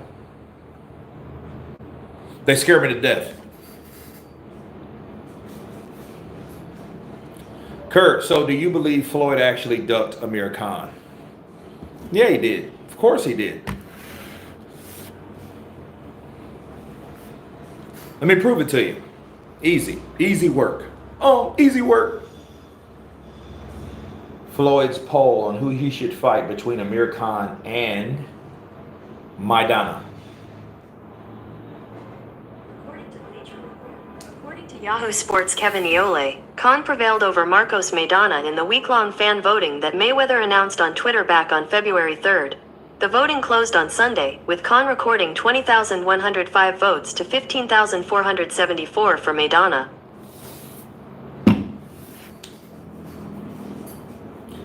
He put up a poll, and as you guys heard, if you didn't hear Mrs. Google, or Senora Google, Marcos Maidana came in at 15,474 votes, whereas Khan came in at 20,105 votes.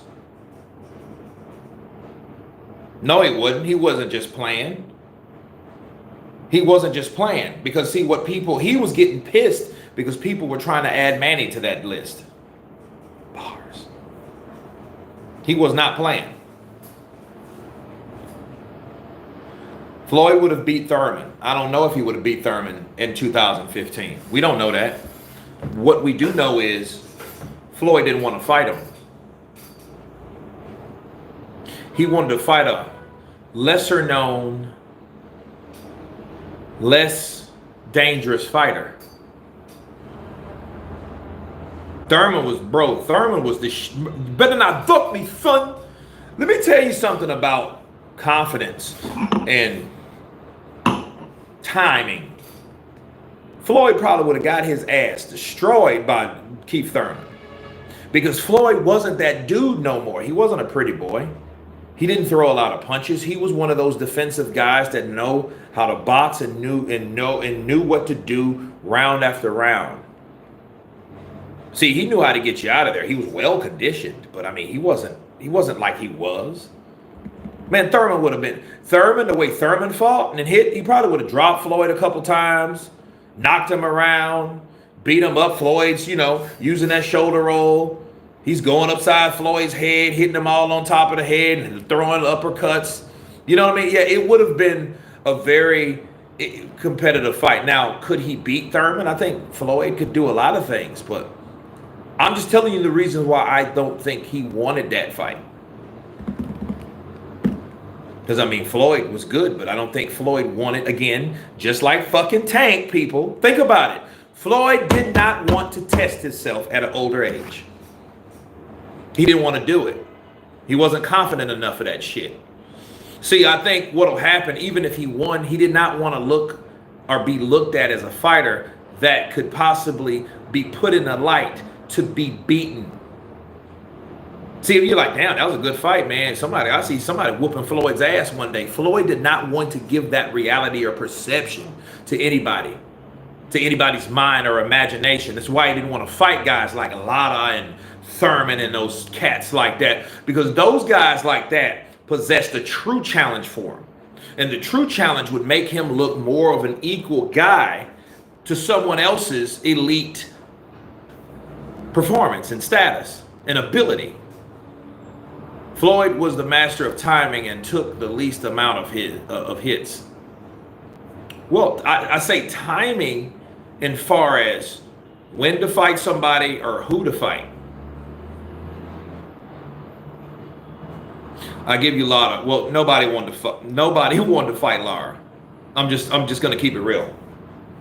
And then see, I'm gonna go as far as this. Oscar De La Hoya. Do you guys know why Oscar allowed that fight to happen? He allowed the Lara versus Canelo fight to happen simply because he knew he could fix that fight. He could fix it to go how it needed to go for Canelo to come out on top. He learned from the best. I'm just keeping it real. There would be no way Oscar would allow that fight to happen if he didn't have control in who the judges were and how the fight could go if it goes 12.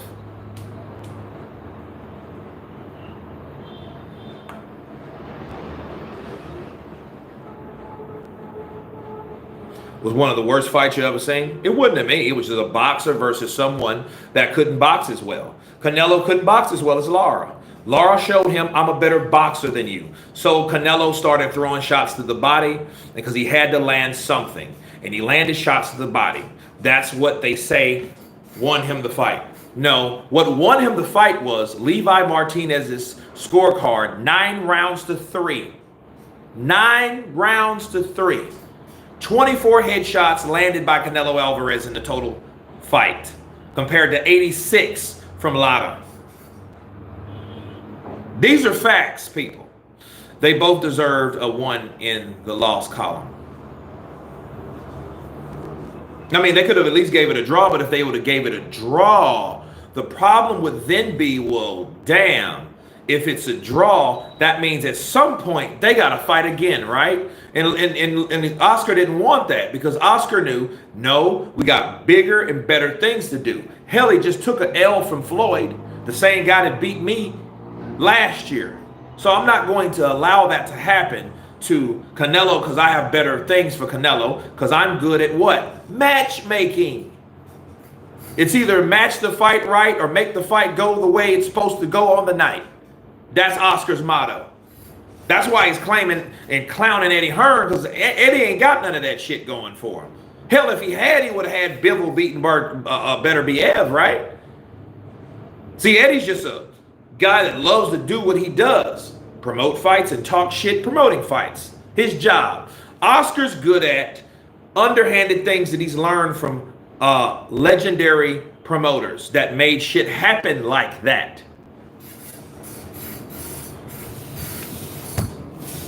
Lara kept running. He would never sit in the pocket. That's why Lara lost. He didn't keep running. He just moved and stopped Canelo from throwing what he normally throws.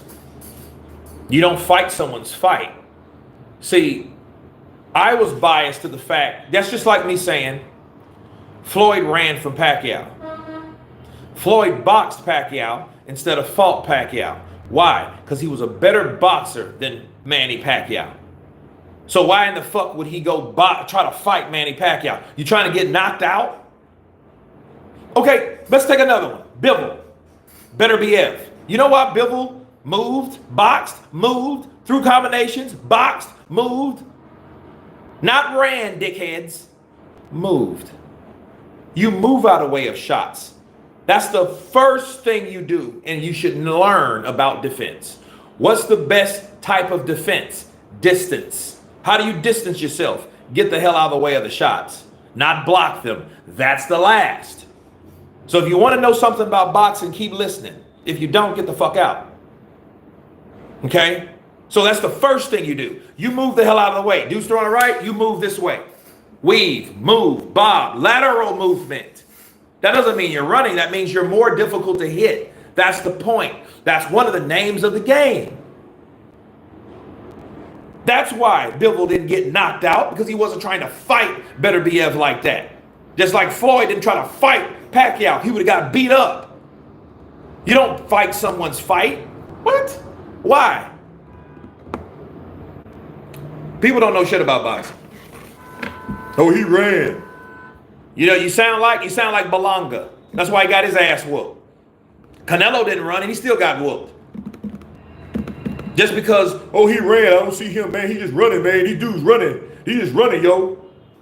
No, you just can't box as well as you thought you could. You can just punch well. But that doesn't mean you're a good fighter. Frauds versus war. Counterpunch. Counterpunch. If you have a man that doesn't want to fight you, you have a non-fight. We don't watch for non-fights. It's prize fighting, not prize running. One me, new me. No. You don't know boxing. It's boxing. Okay? You saying prize fighting? No, this is not 1865. No. That's like bro, that's disrespectful for boxers. That's like saying Gene Tunney is a runner. He ain't a damn runner. He's a boxer. It's more of a boxing style. Why would you sit there and let somebody well on you? How do you think Frank Martin got knocked out by Tank Davis? What was Frank doing before? He was using his distance. He was avoiding the shots. He was moving to his right. No, I'm sorry. He was moving to his left. He was moving to his left. Okay? But the moment he stood his ass still, bah!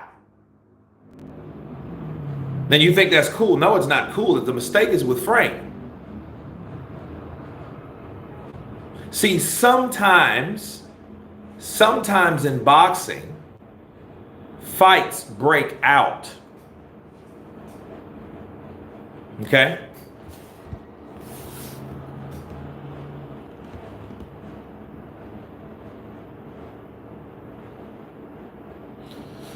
How Bernard has such a long career. His lifestyle. There are different ways to score a fight. Yep. And I think every judge that they have that are on any panel to be selected as a judge should be educated thoroughly. What did Canelo do against Triple G? Canelo engaged with Triple G. He didn't move around. Bullshit. Bullshit. You better watch the first fight talking that shit, Demetrius. He did. But what he really did was box. That's what he did in the first fight. Oh, he didn't move? Bullshit. Jose Feliciano. Or was it Carlos Santana? It was Carlos Santana. It's like Mexicans don't run from fights. See, here's the thing. Mexicans are known to brawl. Tree choppers. In the pocket. Head, body, head. You know? Mexican style. So when you grow up learning that, when you grow up watching that, you think that is the only way to go, or that's the thing that you see ideal when it comes to fighting or boxing. You think that should be how everybody in the sport's supposed to engage a fight. That is not how it works.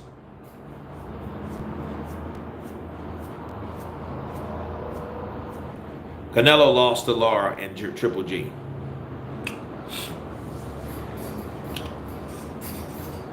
Who is he with, though? Who is he with? Who was Canelo with when he won those fights? Oscar De La Hoya. Ta-da! Dubois fights like a bull in a china shop. Somebody is getting hurt. Yeah, Dubois don't play, bro. Dubois does not play. Hitman who doesn't knock anyone out. Okay. He should have stopped Tyson Fury. Some people argue that he should have stopped Joshua in the first fight too. He knocked out Tony Bellew. He made Danny Dubois quit. He ain't? Okay, sure. Man, my son looks like you. J. Ed, counterpunch to you. You were being cheated by the betting providers. You are being cheated by the betting providers. Good evening, Kurt. You legend. Tiger Stripe. Mark in the building. Counterpunch to you. Matchroom has some of the best matchmakers in the game. Problem is, Juice wasn't good enough to win. Give me fights. Anthony Joshkin. Body shot was legit. Don't matter. That does. You know what? It doesn't matter because he quit.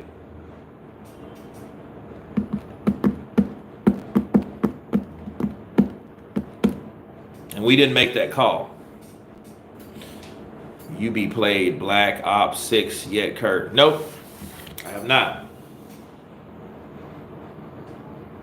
Yeah, he did quit, bro. See, Danny Dubois would have had a legitimate argument. I mean, a legitimate one, because if he would have went all 12 rounds with Oleksandr Usyk, he could always say, man, I fought that guy. I finished strong. I think that I did the right thing in this fifth round. You know, the referee gave him too much time, which that's a lie, honestly. But, I mean, he could argue this. This could be his argument. Like, I think our team thinks that we did enough to beat him. And we want a rematch. He didn't get that shit because he quit. What do I think about Ben Whitaker and Liam Cameron? I think they should both fight again.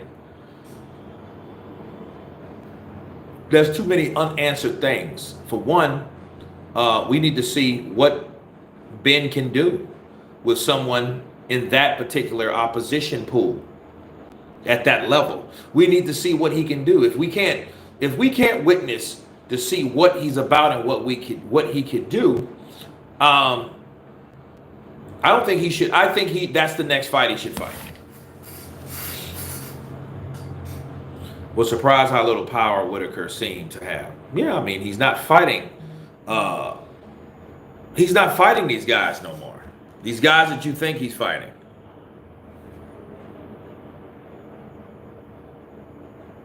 Triple D will KO Usyk in the rematch. Okay, we'll see.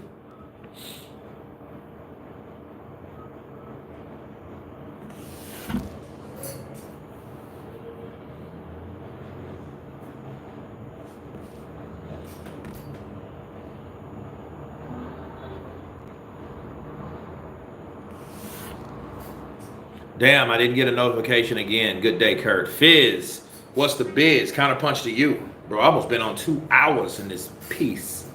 Do you think Billy Joe Saunders would make a successful comeback if he fights at light heavyweight?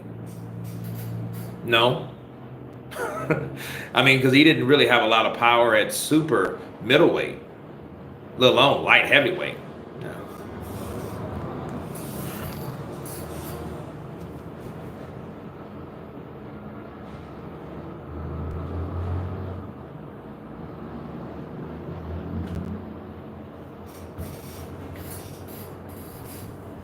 I think people haven't worked out Usyk.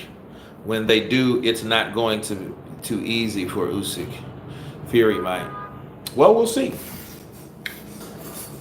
I mean, a lot of times, you know, that tricky ass style, man, is rather difficult. It's a difficult style. But I do think he's the hitman because he stopped a lot of people. Hey, Kurt, it's me, Marley. Hey, baby, counterpunch to you.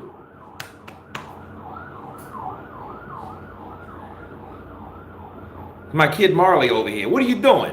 To this day. Counterpunch, kiddo. Love you. Usyk won because Tyson received more money from the bookmakers for a loss than he could had he got the win. Do you believe that? I mean, do you really believe that shit? Billy is a journeyman that got taught a lesson. Now the Billy fanboys understand Billy can't hang with the elite. When is the Usyk Fury rematch? December 23rd. Let me double check. I think it's on the 23rd. Let's see.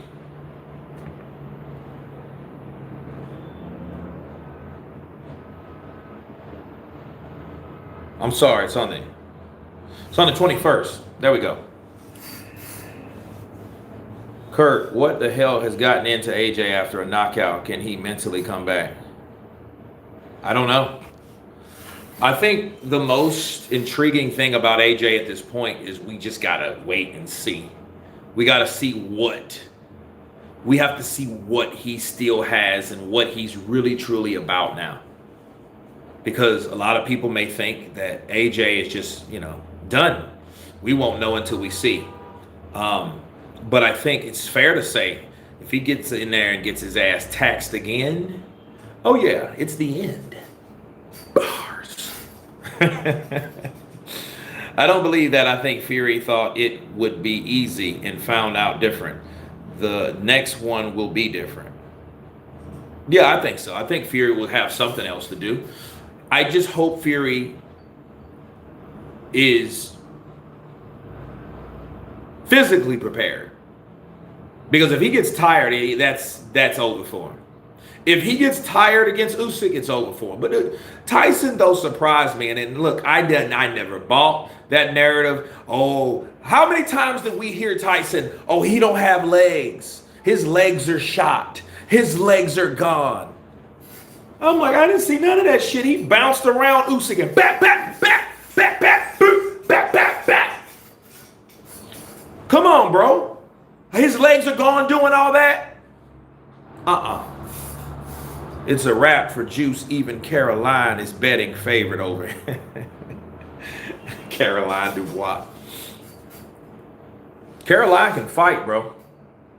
I remember how Billy trashed Triple D for taking the knee and how he carried on fighting after an eye injury. When it happened to him, he gave up straight away and cried. Yeah. That's why you shouldn't talk about people in that position, because you don't know what, you don't know what's going on. And see, Dubois felt something that probably scared him. He's like, dude, I feel something moving around under my eye, like a broken ass bone. Fractured chips of my skull in my eye. Big heavy-handed ass biracial angel Joe Joyce.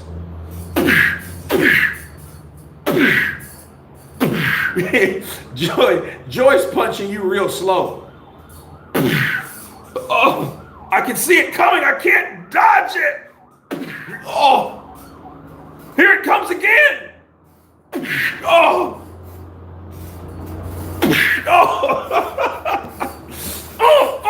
Oh. Damn, he don't go down. What's in his head? That was funny, man.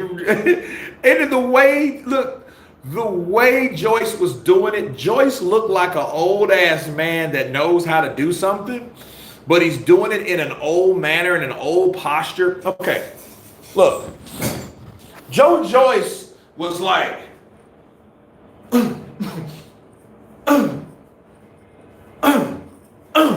I'm like, dude, how are you? And look, Daniel's like, I'm like, yo, what is this, fight choreography 105? Why are you not why aren't you taking that, you know what I mean? I mean, because maybe it was just too slow. Maybe it was too slow. I don't know. Maybe, I mean, because Joyce was just,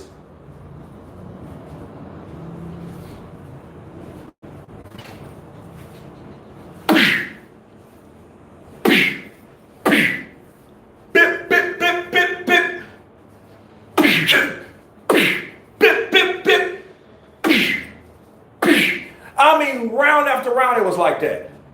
Round after round. Slowest molasses in the wintertime. Get it's colder, slower? Yeah. Kurt, is Aget Caballel the future of heavyweights? How do you fare him against Bois? War. That would probably be the fight of the year. Because, see, like I told you guys in one of my shorts, Dubois is a fighter that's fighting for what he has, and he's trying to hold on to what he got. So he's fighting his ass off to keep it. This man has a beautiful Brazilian woman that I don't think she claims him like she should. Because I'll be damned, I ain't with no... I'm not going to be the IBF heavyweight champion of the world, and my girl ain't posting no pictures of me. No.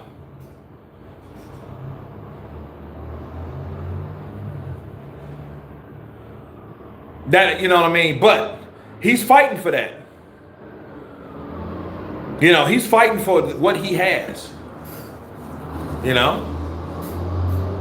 I think Caballel messed up Turk's plan for Sanchez and Mark Madoff. Nobody expected Caballel to be a good fighter. And Quan's big guns. You know, maybe you may have a point.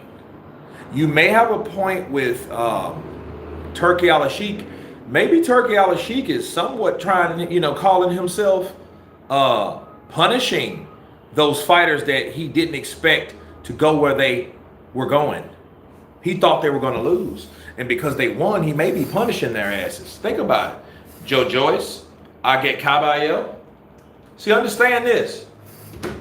Aget Caballel didn't put together a Mark McCauley versus Caballel fight. The IBF did.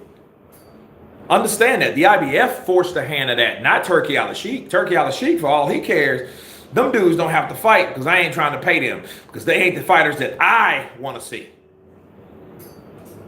Yeah, Kurt, watching Joyce, I was like, how the hell does he win and let alone knock people out? Everybody been ducking Caballel. Caballel still hasn't proven himself yet. McCauley and Caballel will show where they both really are. I think Caballel's is a step above McCauley. Why? Because he's done more than McCauley. He's, okay. If you're going to rate Dubois, Caballel, if you were going to rate Dubois, Caballel,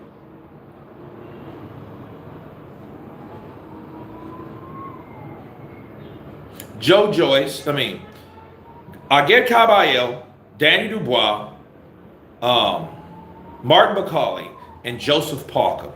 Joseph Parker would be number one. Why? Because he's did more. He's won many more fights in a row. Danny Dubois, he's done 5.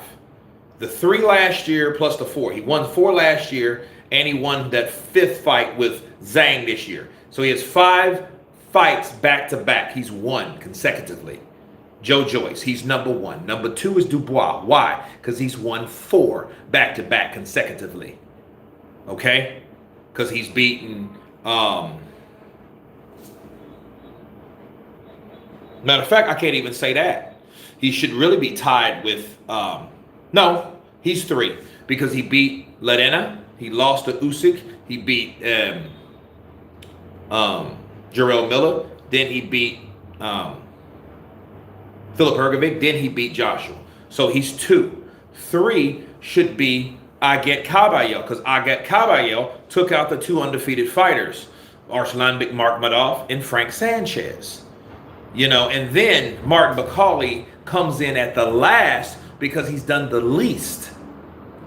He's done the least. He's beaten who? Jared Anderson. Jared Anderson's best win is who? Who's his best win?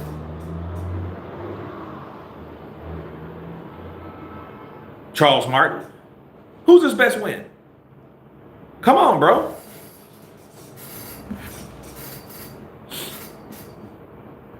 Caballel and Parker, the fighters, no one expected to win their fights. Martin, Frank was rated high too. Charles Martin, yeah, this is his best win. Come on, bro. Hell, Luis Ortiz knocked him out standing straight up. Bro, that was funny, man. Luis Ortiz hit Charles Martin so hard. He hit this man so hard that Charles Martin, bow! He just turned into a stiff mannequin. Because everybody ducking Macaulay? I guess, man. But I do understand the fights that he's trying to get are already in position to do other things that are bigger. You know, like now I think, you know, Parker, I would rather see Macaulay versus one of those guys before I get Caballero. Because I do believe in guys with these undefeated, well, in Martin Macaulay doesn't have an undefeated record, but Caballero can be a guy that, you know, he's undefeated and he's a knockout specialist in the way he's doing it.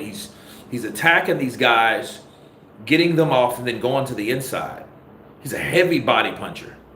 Kurt, your reaction to Wilder getting KO'd by Zhang was so funny. Brandon, bro, that I couldn't. I was crying, and it was all. I shouldn't have did that, man. I shouldn't have did that because I know them Wilder fanboys, man, and man, that's messed up. Kurt, we always thought that dude was a coon. It was just funny, man. That dude spin it all around like that. Bow! And then he turned around and he was like, "Gotcha, bitch!"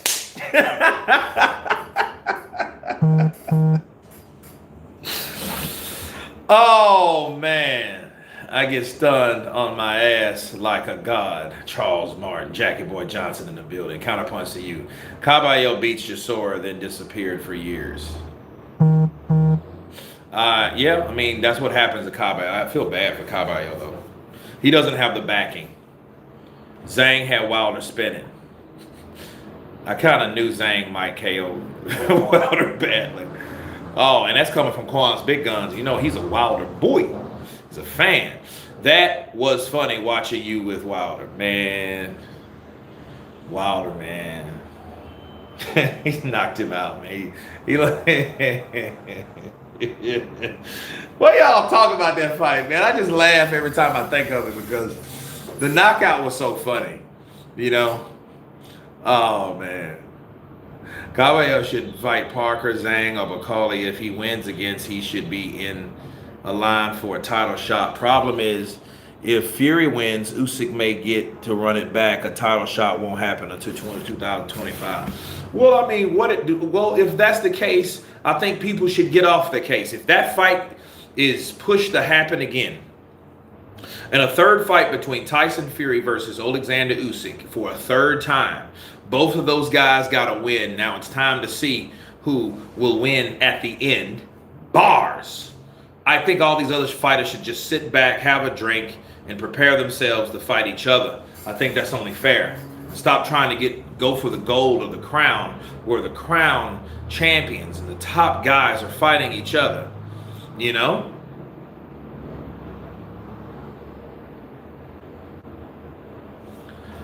Wilder's 100% finished, cooked. Fury, AJ can happen, however. Well, whatever, dude. I hear you. So we just got to find out if he's cooked or not. I want to see him in the ring. I hope the best for Wilder, but I still think that Oleksandr Usyk is the current reigning and defending Hitman, code name 17. But you guys, thank you for coming on. I'm going to jump off of here. Ooh, 47. You guys see that? 47. Hitman 47. Ooh. But anyway, love you guys. Have a great day, a marvelous weekend, and everyone has been counterpunched. Peace!